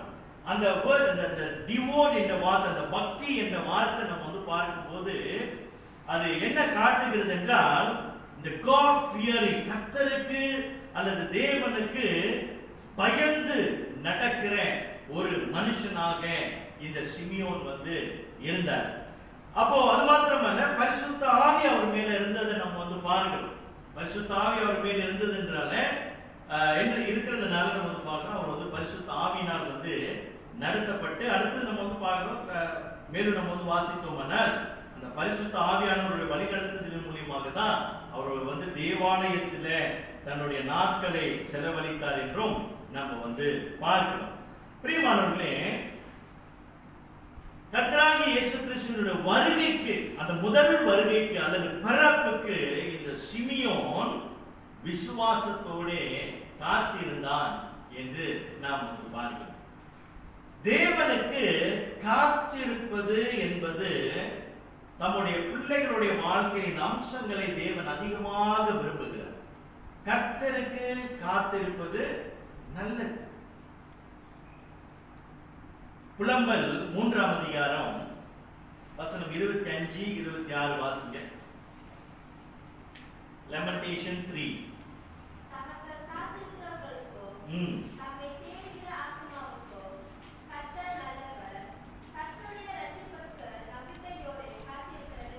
கர்த்தருடைய ரட்சிப்புக்கு நம்பிக்கையோடு காத்திருக்கிறது நல்லது அப்படின்று இங்கே எரேமியா தீர்க்கதரிசி சொல்கிறத நம்ம வந்து பார்க்கிறோம். பிரியமானவர்களே, கர்த்தருடைய ரட்சிப்புக்கு நம்பிக்கையோடு காத்திருக்கிறது. இதுதான் இந்த சிமியோனோட வாழ்க்கையில நம்ம வந்து பார்க்கிறோம். தன்னுடைய ஜனங்களுக்கு எப்போ விடுதலை கிடைக்கும், இந்த கொடுங்கோல் ஆட்சியிலிருந்து, இந்த கொடூர ஆட்சியிலிருந்து அவர்களுக்கு எப்பொழுது விடுதலை கிடைக்கும், அவர்களை யார் வந்து விடுதலை செய்வா, இந்த மேசியா வரணும், அவங்களை வந்து விடுவிக்கணும் அப்படின்ற அந்த நம்பிக்கை, அந்த விடுதலைக்காக, அந்த ரட்சணியத்துக்காக இந்த சிமியோன் வந்து நம்பிக்கையோடு அவர் வந்து காத்திருந்தது போல இன்றைக்கு தேவனுடைய பிள்ளைகளிடத்துல அவர் இதுதான் எதிர்பார்க்கிறார். கர்த்தராகிய இயேசு கிறிஸ்து முதலாம் வருகையில அவர் வந்துட்டார். அவர் வந்து பிறந்தாரு, வாழ்ந்தாரு, ஊழியம் செய்தாரு, அவர் கல்வாரி சிலுவையில மரித்தாரு, அவர் அடக்கம் பண்ணப்பட்டு 3ஆம் நாள் உயிர் தெழுந்தார். பிறகு நம்ம வந்து பார்க்கிறோம் அப்போஸ்தலர் 1ஆம் அதிகாரத்துல அவர் பரம் ஏறினார் என்று பார்க்கிறோம். ஆனால் பரம் ஏறும் பொழுது தம்முடைய சீடர்களுக்கு என்ன சொன்னாரு? தேவ தூதர்கள் வந்து என்ன சொன்னாங்க? இந்த இயேசுவானவர் நீங்க இப்ப பார்ப்பது போல எப்படி அவர் எடுத்துக் கொள்ளப்படுகிறாரோ மறுபடியுமாக அப்படியே திரும்பி வருவார் அப்படின்னு நாம் வந்து வாசிக்கிறோம். அப்ப கர்த்தராகிய இயேசு கிறிஸ்து அவர் மறுபடியும் வரப்போகிறார். கர்த்தராகிய இயேசு கிறிஸ்து வருவேன் என்று சொல்லி இருக்கிறார். அப்ப பிரியமானவர்களே, இந்த கர்த்தராகிய இயேசு கிறிஸ்துவினுடைய வருகைக்கு நாம் எவ்வளவாய் காத்து கொண்டிருக்கிறோம்? சிமியோன் விசுவாசத்தோடு காத்திருந்தான். இன்னைக்கு கர்த்தராகிய இயேசு கிறிஸ்துவினுடைய வருகைக்கு நாம் எவ்வளவாக காத்து கொண்டு இருக்கிறோம்? ஒவ்வொரு நாளும் நம்முடைய வாழ்க்கையானது கிறிஸ்துவின் வருகைக்கு காத்திருக்கிற ஒரு நாளாக நாம் வந்து இருக்கிறோமா என்று நாம் வந்து கேள்வி கேட்க வேண்டும். பிரியமானவர்களே, இந்த கர்த்தராகிய இயேசு கிறிஸ்து அவர் வரப்போகிறார். அவர் வருகின்ற நாளிலே என்ன நடக்கும் அப்படின்னாக்க நம்ம வந்து பார்க்கிறோம். எபிரேயர் 9:28 பாருங்க, வாசிங்க. எபிரேயர் 9:28.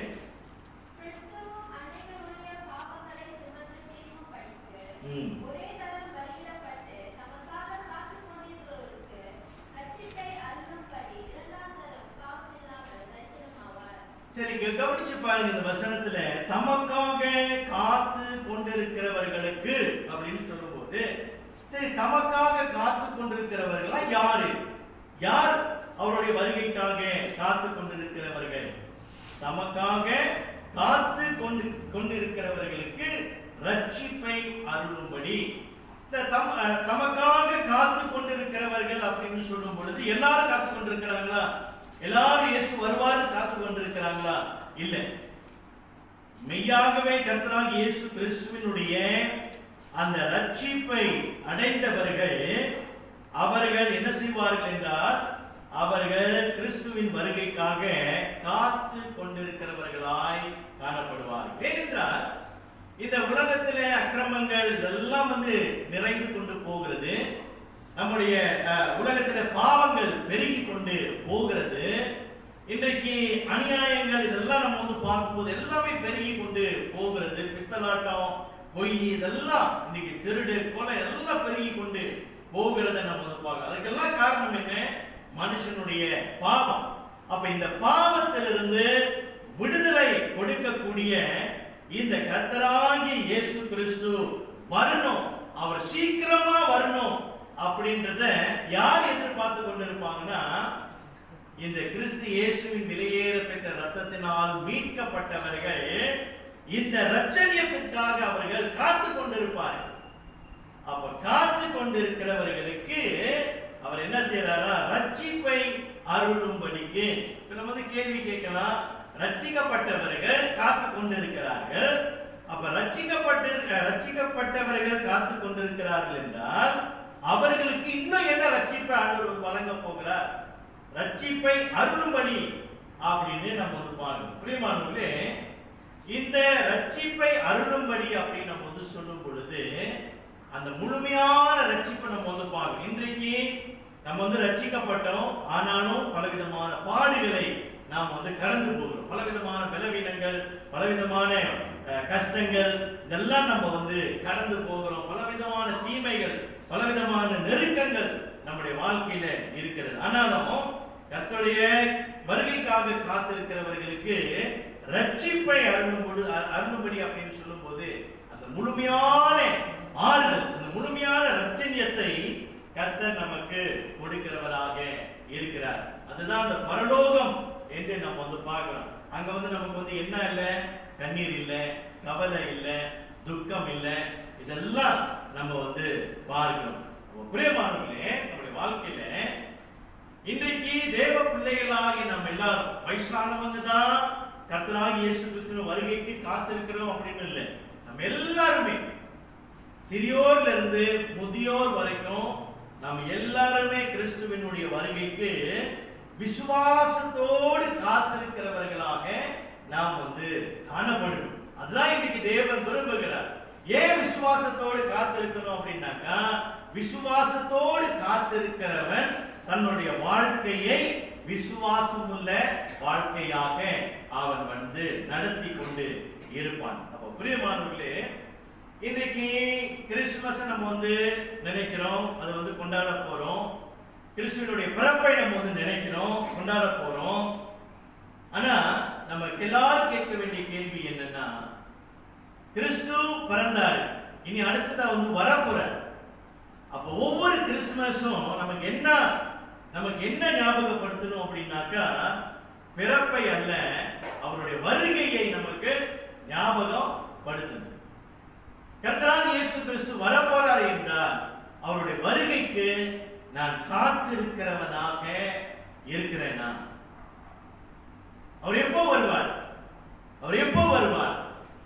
இல்ல இப்ப சிங்கப்பூருக்கு வேலைக்கு போனவங்க, சரியா, சிங்கப்பூர் வேலைக்கு போனவங்கள போயிட்டாங்க. அவங்களோட குடும்பத்தார் பாருங்க, ஒவ்வொரு நாளும் அவங்களோட ஏக்கம்லாம் என்ன, சரியா, ரெபேக்கா தான் கேட்கணும். எப்போ வருவார்? எப்போ வருவார்? ரிஜோயிலா ரிஷானா கேட்டீங்கன்னா எப்போ அப்பா எப்போ வருவார்? இல்ல எப்போ வருவார்? எப்போ வருவார்? அப்ப நான் கேட்க வேண்டிய கேள்வி என்னன்னா, அப்பா அம்மா எப்போ வருவாங்க, எப்போ வருவாங்க அப்படின்னு கேட்கிறோம் நம்ம. இயேசு எப்போ வருவார்? இயேசு எப்போ வருவார்? என்னுடைய இரட்சகர் எப்போ வருவார்? அந்த காத்திருக்கிறது நம்முடைய வாழ்க்கையில இருக்கிறதா? சிமியோன் சுவாசத்தோடு காத்திருந்தான். அதே போல இன்றைக்கு நீங்களும் நானும் இந்த ஆறுதலுக்காக, இந்த இரட்சணியத்துக்காக நாம் எல்லாரும் காத்திருக்கிற வேண்டியவர்களாக இருக்கிறோம். இரண்டாவதாக நம்ம பார்க்கிறோம், இந்த காத்திருந்த இந்த ஆறுதலை சிமியோன் பார்த்தான் அல்லது கண்டான் என்று நம்ம பார்க்கணும். அந்த 25ஆம் வசனத்துல என்ன சொல்லுகிறது? இஸ்ரவேலின் ஆறுதல் வர காத்திருக்கிறவனாயும் இருந்தான். waiting for the consolation of Israel அப்படி நம்ம பார்க்கிறோம். ஆனா 35ல நம்ம பார்க்கும்போது காத்திருந்த அந்த ஆறுதல் பாருங்க, இப்போ என்ன நடக்குதுன்னா 32ல உம்முடைய இரட்சணியத்தை என் கண்கள் கண்டது என்றான் அப்படின்னு சொல்லுகிறது. ஆங்கிலத்துல 30வது வசனத்துல பார்க்கிறோம், for mine eyes have seen thy salvation. காத்திருந்த, இப்போ என்ன ஆகுது? நான் கண்டேன் அப்படின்னு, அந்த இரட்சணியத்தை நான் கண்டேன் அப்படின்னு சிமியோன் சொல்றார். இந்த சூழலை நம்ம பார்க்கும்போது சிமியோன் இயேசுவினுடைய வருகைக்காக காத்திருந்தது மாத்திரமல்ல, தேவனுடைய ஆலயத்தில் இருக்கும் பொழுது இயேசு குழந்தை இயேசுவை தன்னுடைய தாய் தகப்பன் கொண்டு வராங்க. அப்போ அங்கே சிமியோன் என்ன செய்யறாரு?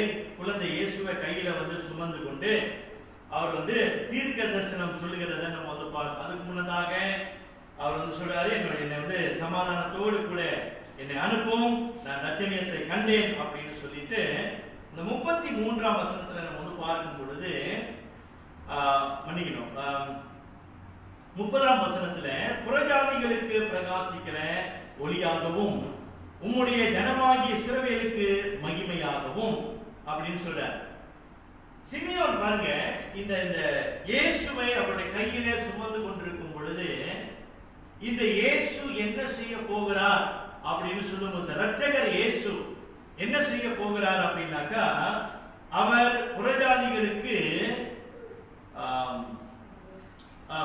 புறஜாதிகளுக்கு பிரகாசிக்கிற ஒளியாகவும், லைட் டு தி ஜென்டைல்ஸ், அப்புறம் உம்முடைய ஜனமாகி இஸ்ரவேலுக்கு மகிமையாகவும், இரண்டு சாராரை குறித்து அவர் பேசுறார். ஒன்று இந்த யூத ஜனங்கள், இந்த யூத ஜனங்களுக்காக தான் கர்த்தராகிய இயேசு கிறிஸ்து இந்த உலகத்துக்கு அவர் வந்தார். ஆனா என்ன ஆனது? இந்த யூத ஜனங்கள் இயேசு கிறிஸ்துவை அவங்க ஏற்றுக்கொள்ளல. இந்த இரட்சணியத்தை பிறகு நம்ம பார்க்கிறோம், அது புறஜாதிகளுக்கு கொடுக்கப்பட்டதை நம்ம பார்க்கிறோம். அப்போஸ்தலர் புத்தகத்துல நம்ம வாசிக்கலாம். பிரியமானவர்களே,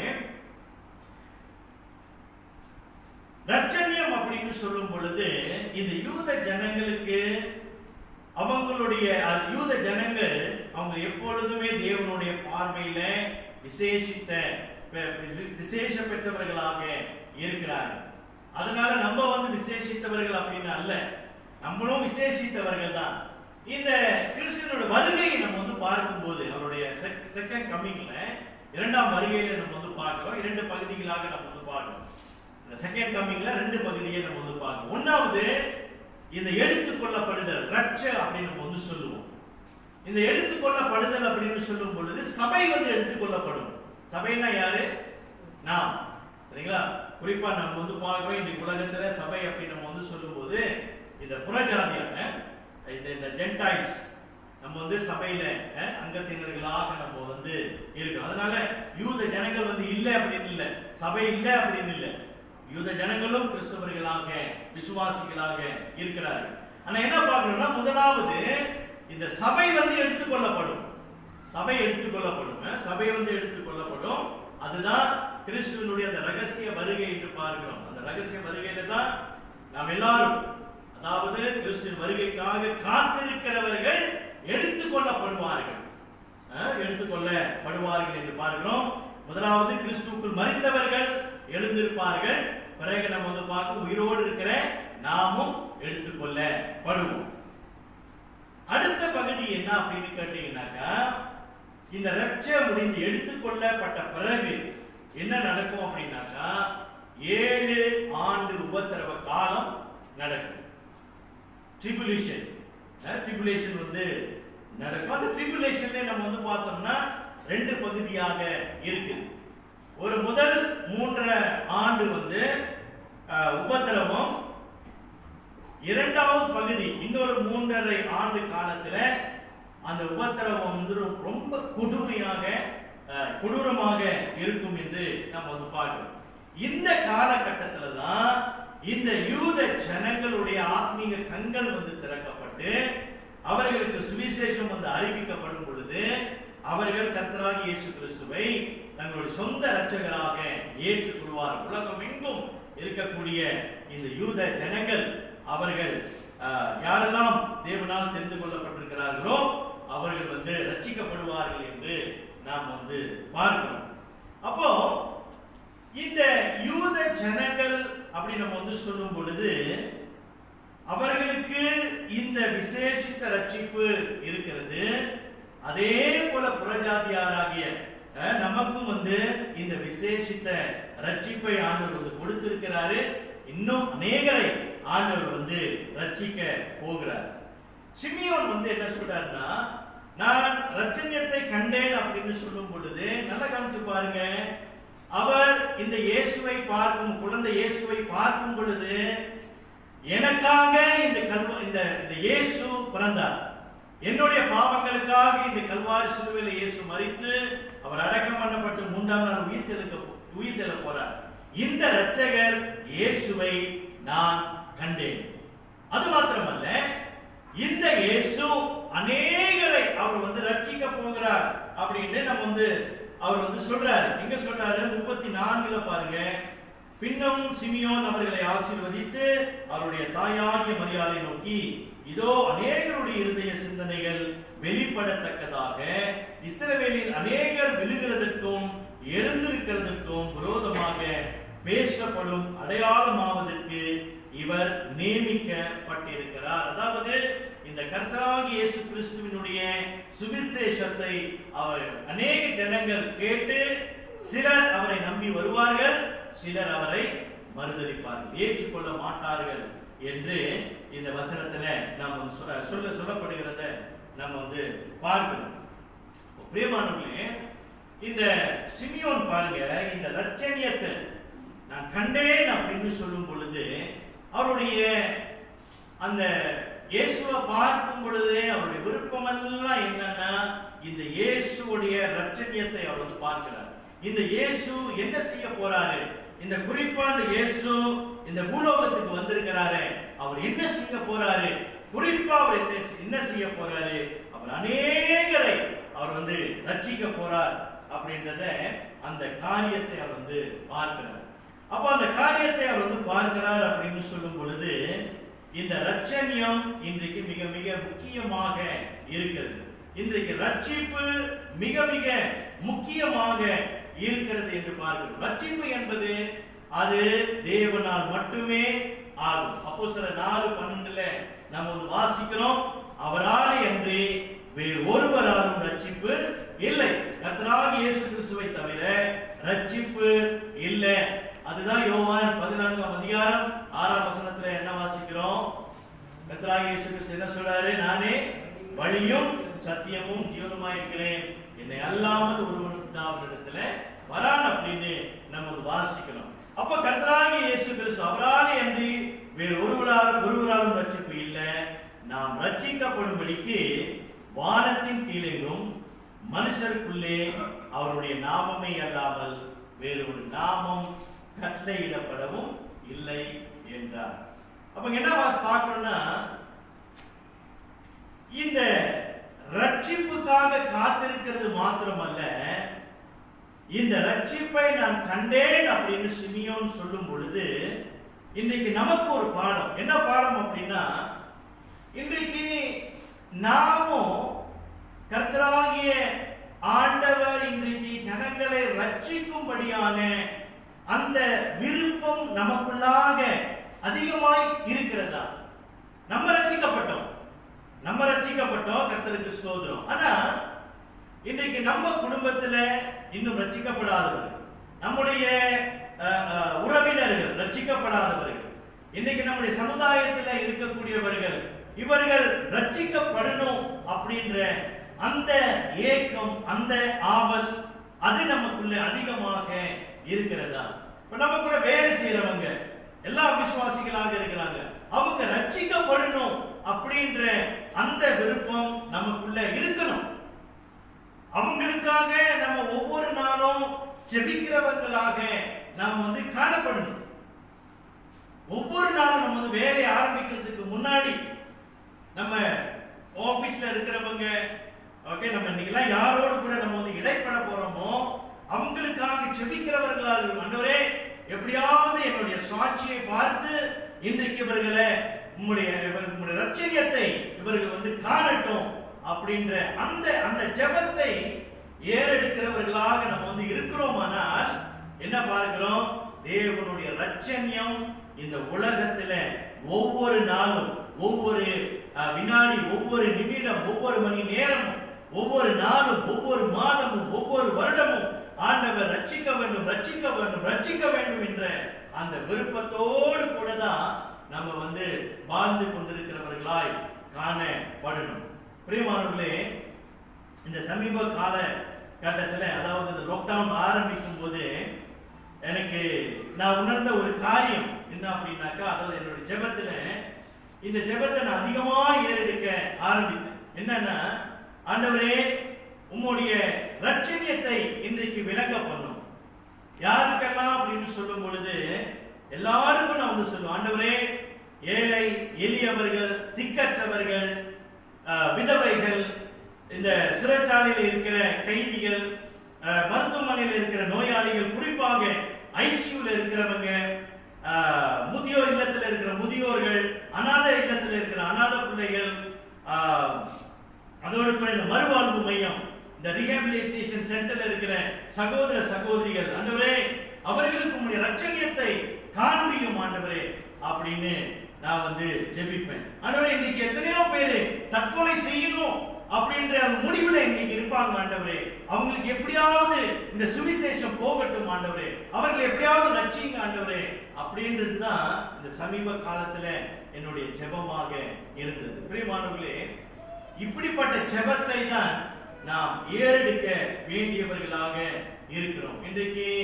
என் குடும்பத்தாரை ஆசீர்வதியும், என் குடும்பத்துல இவ்வளவு பிரச்சனை இருக்குது, இதெல்லாம் நம்ம ப்ரே பண்றோம், நல்லது, நம்முடைய தேவைகளுக்காக ப்ரே பண்ணணும், உண்மைதான், அது தவறு அப்படின்னு நான் சொல்லல. ஆனா ஆத்துமா ரட்சிக்கப்படணும். கிறிஸ்துவை கண்டேன், அந்த ரட்சணியத்தை கண்டேன் என்ற அனுபவத்துக்குள்ளாக இன்றைக்கு இந்த உலக மனுகுலம் வரணும் அப்படின்றத நம்ம விரும்பணும். அதோடு கூட முக்கியமா என்ன அப்படின்னாக்கா, இன்னைக்கு நம்முடைய குடும்பத்துல நம்முடைய சொந்த குடும்பத்துல இன்றைக்கு விசுவாசிகள் என்று சொல்லி எத்தனை பேர் இன்னும் கிறிஸ்துவை மறுதலித்த ஒரு வாழ்க்கையை வாழ்ந்து கொண்டிருக்கிறோம். இல்ல, கிறிஸ்து தான் ஞானஸ்தானம் எடுத்தாங்க, சர்ச்சுக்கு வராங்க, ஆனா தங்களுடைய வாழ்க்கையில பாருங்க கிறிஸ்து இல்லாத ஒரு வாழ்க்கையை அவர்கள் வாழ்ந்து கொண்டிருக்கிறாங்க. அப்ப அவர்கள் உண்மையிலேயே இந்த ரட்சணியத்தை கண்டார்களா? அவர்களுக்காக இன்றைக்கு அதிகமாய் ஜெபிக்கிறவர்களாக நாம் வந்திருக்கணும். அதோடு கூட இந்த சிமியோன் இந்த மரியாதை குறித்து ஒரு காரியத்தை சொல்றாரு பாருங்க. என்னென்ன கிடைச்சா பாருங்க. 35ல உன் ஆத்துமாவையும் ஒரு பட்டயம் உருவி போகும் என்றான். அதாவது மரியாதை பார்த்து சொல்றாரு, இந்த பட்டயம் அந்த சுவட, அந்த பட்டயம் உன்னுடைய ஆத்துமாவை உருவ குத்தும் அப்படின்னு சொல்றாரு. அப்ப இது எதை குறித்து சொல்றாரு அப்படின்னாக்கா, கர்த்தராகிய இயேசு கிறிஸ்து கல்வாரி சிலுவையில அவர் மரிக்கிறத பாடுபட்டு அவர் மரிக்கிறத தாயாகிய மரியாள் அந்த சிலுவையில அந்த கொடூர காட்சியை அவள் பார்த்து கொண்டிருந்தார். நல்லா கவனிச்சு பாருங்க.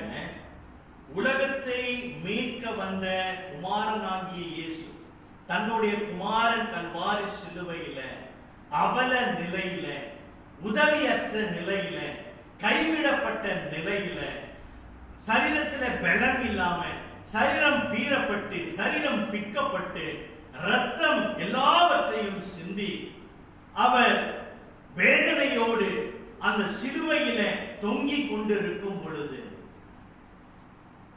தன்னுடைய தாய் கீழிருந்து பார்க்கும் பொழுது அது எவ்வளவு வேதனையாக இருக்கு. அந்த வேதனையை இந்த தாய் பார்க்கும் பொழுது என்ன பார்க்கிறார்? இந்த மனுகுலத்துக்காக வந்த குமாரனாகிய இயேசு கிறிஸ்துவை இனி எத்தனை பேர் அவரை ஏற்றுக்கொள்ளாமல் போக போறார்கள்? எத்தனை பேர் அவரை மறுதலிக்க போகிறார்கள்? எத்தனை பேர் அவரை புறக்கணிக்க போகிறார்கள்? பிரியமானவர்களே, மரியாளுடைய இருதயம் வேதனை அடைகிறது. என்ன வேதனை? அந்த சிலுவையில தன்னுடைய மகன் வேதனைப்படுகிறது. ஒரு பக்கம் அந்த வேதனை இருக்க, ஆனா முக்கியமா என்ன பார்க்கணும்? இந்த மனுகுலத்தை ரட்சிக்க வந்த இந்த குமாரனாகிய இயேசு கிறிஸ்து இவர்தான் மெய்யான வழி, இவர்தான் சத்தியம், இவர்தான் ஜீவன் என்று இந்த இரட்சகரை மறுதலிக்க போகிற ஜீவனை குறித்து இந்த தாய் வேதனை அடைகிறார் என்று பாருங்க. அப்போ பிரியமானவர்களே, இன்றைக்கு ரட்சிக்கப்படாத நம்மை சுற்றி இருக்க நமக்கு நெருங்கின ஜனங்கள், நமக்கு நெருங்கின அல்லது நம்முடைய ரத்தம் சம்பந்தப்பட்டவர்களாக இருக்கட்டும், நமக்கு நெருங்கினவர்களாக இருக்கட்டும், நமக்கு அன்பார்ந்தவர்களாக இருக்கட்டும், அவர்கள் இன்னும் ரட்சிக்கப்படலைன்னா நம்முடைய இருதயம் எப்படியாக இருக்கணுமா? ஆத்துமாவை ஒரு பட்டயம் உருவ குத்துகிறது போல நமக்கு இருக்கிறது. ஏனென்றால் அவர்கள் இன்னும் இந்த ரட்சணியத்தை காணவில்லை. நீ கண்டது, நான் கண்டது, ஆனா இந்த ரட்சணியத்தை அவர்கள் கண்டார்கள். பிரியமானவர்களே, இன்றைக்கும் நம்முடைய வாழ்க்கையில இந்த கர்த்தராகிய இயேசு கிறிஸ்துவினுடைய வருகைக்கு நாம் காத்திருக்கிறவர்களாய் இருக்கிறோம். இந்த ஆறுதல் வர, இந்த ரட்சணியம் முழுமையாக வர நாம் காத்து கொண்டு இருக்கிறோமா? இரண்டாவது, இந்த ரட்சணியத்தை கண்ட நாம் மற்றவர்கள் இந்த கிறிஸ்துவின் ரட்சணியம் கண்டடைய அந்த உள்ளம், அந்த ஜெபம், அந்த வேண்டுதல் நமக்குள்ளாக அதிகமாய் இருக்கிறதா என்று நாம் கேட்க வேண்டும். உண்மைதான், கிறிஸ்துமஸ் நம்ம கொண்டாட போறோம். கர்த்தருக்கு ஸ்தோத்திரம். இன்னொரு கிறிஸ்துமஸ் கொண்டாட கர்த்தர் நமக்கு கிருபை பாராட்டி இருக்கிறார். ஆனாலும் இந்த காலகட்டத்தில், இந்த வருஷத்துல நம்ம பார்க்கிறோம், நம்ம அதிகமா கொண்டாட போறது இல்லை.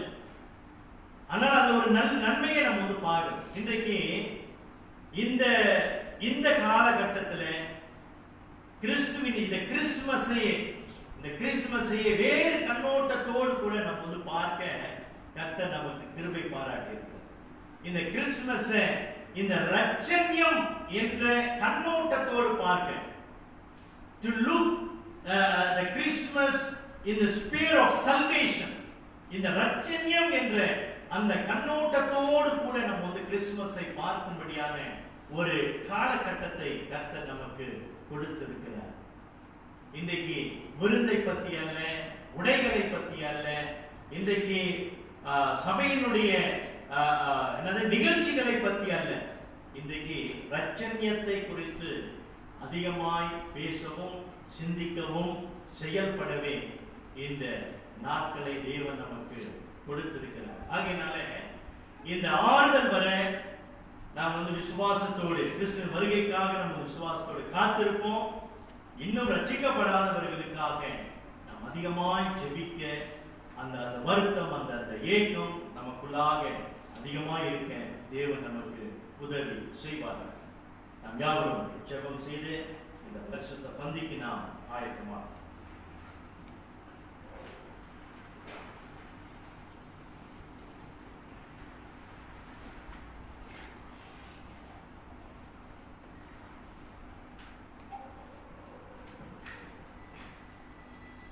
பரிசுத்த பந்தியில கலந்து கொள்கிற யாவரும் எழுந்து நிற்க கேட்கிறேன்.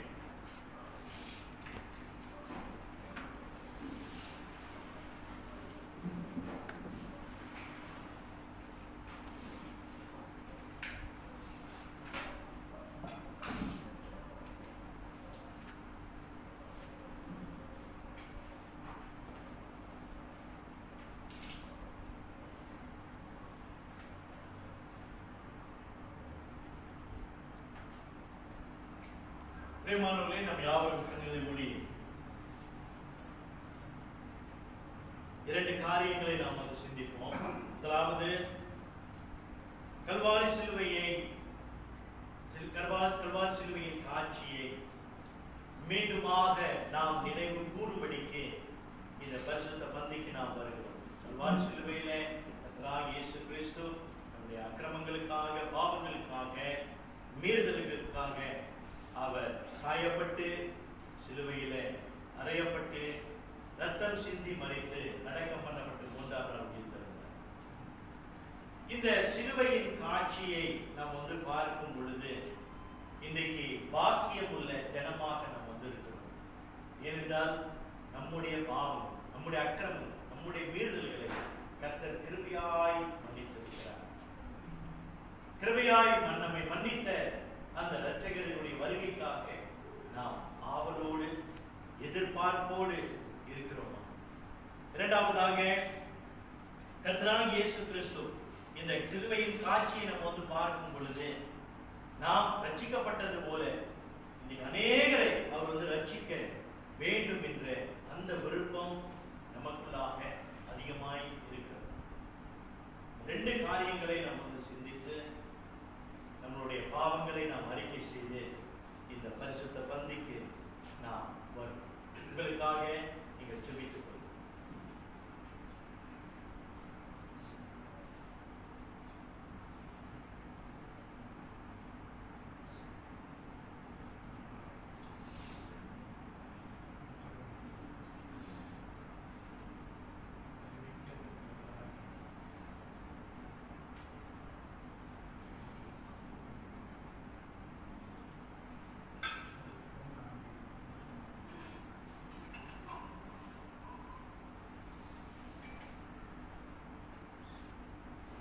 நான் உங்களுக்கு ஒப்புவித்ததை கர்த்தரிடத்தில் பெற்றுக்கொண்டேன். எனவே கர்த்தராகிய இயேசு தாம் காட்டி கொடுக்கப்பட்ட அந்த ராத்திரியிலே அப்பத்தை எடுத்து ஸ்தோத்திரம் பண்ணி அதை பிட்டு, நீங்கள் வாங்கி புசியுங்கள், இது உங்களுக்காக பிற்கப்படுகிற என்னுடைய சரீரமாய் இருக்கிறது, என்னை நினைவு கூறும்படி இதை செய்யுங்கள் என்றார்.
அன்பின் தேவ பிள்ளைகளே, கிறிஸ்து இயேசுவின் சரீரம் நம்முடைய பாவங்களுக்காக விற்கப்பட்டது என்பதை நினைவு கூர்ந்து விசுவாசத்துடன் இதை புசிப்போம்.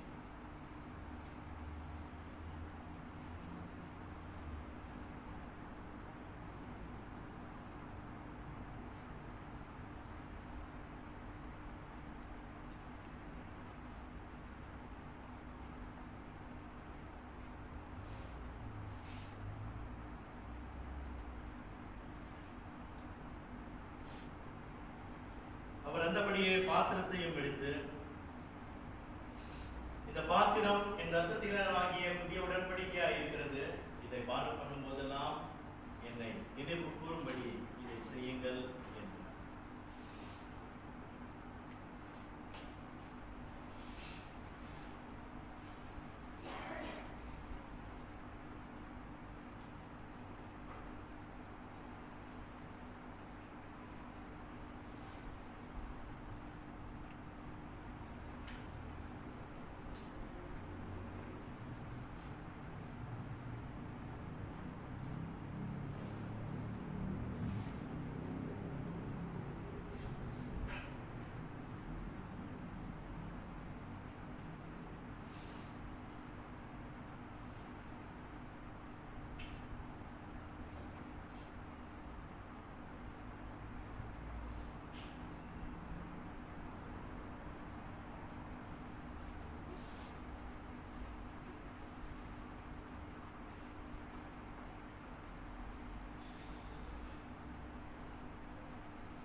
பிரியமானவர்களே, கிறிஸ்து இயேசுவின் பரிசுத்த ரத்தம் நம்முடைய பாவ மன்னிப்புக்காக சிந்தப்பட்டது என்பதை நினைவு கூர்ந்து விசுவாசத்துடன் இதை பானம் பண்ணுவோம்.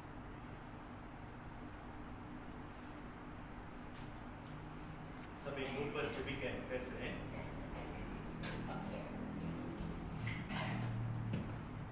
எங்களை நேசிக்கின்ற நல்லாண்டவரே, அன்புக்காக தயவுகளுக்காக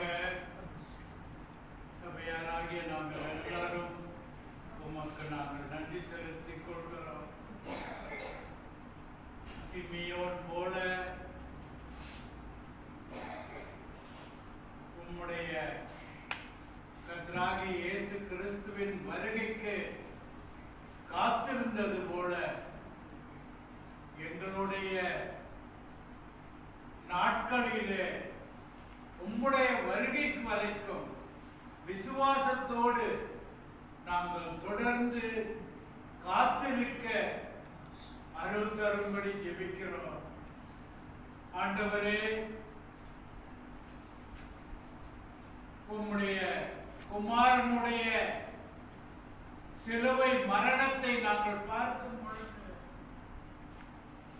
எங்களுடைய அக்கிரமங்களுக்காகவும் எங்களுடைய மீறுதல்களுக்காகவும் நீர் பலியானீர் என்பதை நாங்கள் உணரத்தக்கதாக இந்த மாலை வேளையிலே உம்முடைய வார்த்தையை கொண்டு எங்களுக்கு போதித்து கொடுத்து நாங்களும் மற்றவர்கள் ரட்சிக்கப்பட வேண்டும், உறவினர்களும் உற்றார் உறவினர்களும் மற்றவர்களும் ரட்சிக்கப்பட நாங்கள் அனுதினமும் ஜெபிக்கின்றவர்களாக அவர்களுக்கு உங்களுடைய வார்த்தையை சொல்லி இந்த ரட்சணத்தின் சந்தோஷத்தை அவர்களும் கண்டுகொள்ளத்தக்கதாக ஆவியானவர் தாமே எங்களுக்கு அருள் புரிய வேண்டுதல் செய்கிறோம். கல்வாரியின் ரத்தம் எங்களுடைய அக்கிரமங்களையும் எங்களுடைய வேறுதல்களையும் கிருபையாய் எங்களுக்கு மன்னித்து நாங்கள் ஒவ்வொருத்தரும் உமக்கு நல்ல சீடனாக இருக்க எங்களுக்கு அருள் தரும்படி இயேசுவின் நாமத்தில் ஜெபிக்கிறோம். நாம் யாரும் எழுந்து நின்ற ஆசீர்வாதத்தை பெற்றுக் கொள்வோம். நம்முடைய கர்த்தராகிய இயேசு கிறிஸ்துவின் கிருபையும் தேவனுடைய அன்பும் பரிசுத்த ஆவியானவருடைய அன்யோன்ய ஐக்கியமும் உங்கள் அனைவரோடும் கூட இன்றும் என்றும் இருப்பதாக. ஆமென். நம்புங்கள். சரியா?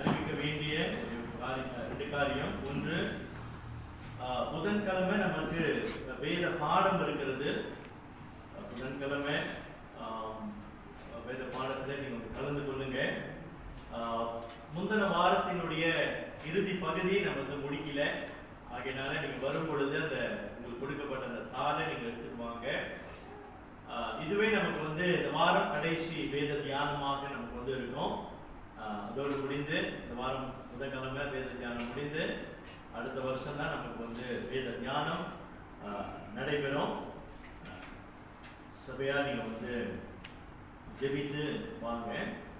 இரண்டாவதாக இந்த கிறிஸ்துமஸ் ஆராதனை குறித்தான ஒரு காரியம். 2 நாட்கள் ஆராதனை, கிறிஸ்துமஸ் ஆராதனை நடைபெறும். ஒன்று 24ஆம் தேதி இரவு 7 மணிக்கு, இன்னொன்று 25ஆம் தேதி காலை 7:30 மணிக்கு. சரி, 24ஆம் தேதி 7 மணிக்கு எங்க நடக்கும் அப்படின்னாக்கா புக்கேலீடா சபையில. புக்கேலீடா சபையில 24ஆம் தேதி இரவு 7 மணிக்கு கிறிஸ்துமஸ் ஆராதனை நடைபெறும். உளுத்திராம்ல 25ஆம் தேதி கிறிஸ்துமஸ் அன்றைக்கு காலையில 7:30 மணிக்கு 7:30 மார்னிங் 7:30க்கு ஆராதனை நடைபெறும். சரியா? நான் போன வாரம் அறிவிச்சேன், உங்களை எத்தனை பேரு 24ஆம் தேதி வர போறீங்க, 25ஆம் தேதி வர போறீங்க அப்படின்னு கேட்டேன். 2 ஃபேமிலி தான் எனக்கு வந்து ஆன்சர் பண்ணாங்க, ரிப்ளை பண்ணாங்க. அந்த 2 ஃபேமிலி வந்து புக்கேலீடாக்கு வர அவங்க வந்து சம்மதித்திருக்கிறாங்க. But not confirm. சரிங்களா? ஆனா மற்ற குடும்பம் யாருமே நீங்க வந்து எனக்கு வந்து எந்த ஒரு மெசேஜ் அனுப்பல, நீங்க ஒண்ணுமே சொல்லல. சொல்லாததுனால நான் என்ன அசியூம் பண்றேன்னா 25ஆம் தேதி காலையில 7:30 மணிக்கு நீங்க எல்லாரும் இந்த உளுத்திராம் ஆராதனையில இருப்பீங்க அப்படின்றத நான் விசுவாசிக்கிறேன். சரியா? ஏன்னா நீங்க பதில் ஒன்னாலும் கிளியர். சரிங்களா? இந்த 2 குடும்பத்தை தவிர்த்து மற்ற எல்லா குடும்பமும் 25ஆம் தேதி காலையில 7:30 மணிக்கு கிறிஸ்துமஸ் ஆராதனையில இருப்பீங்க என்பதை நான் வந்து விசுவாசிக்கிறேன். அப்படி எதுவும் மாற்றங்கள் இருந்தால் தயவு செய்து எனக்கு வந்து சொல்லிருங்க. இந்த 2 ஆராதனையில நீங்க வந்து எதுல வேணாலும் கலந்து கொள்ளலாம். சரி, அவ்வளவுதான் காரியம். ஆராதனை முடிந்தது. வார இதில் பெற்றுக்கொள்ளுங்க.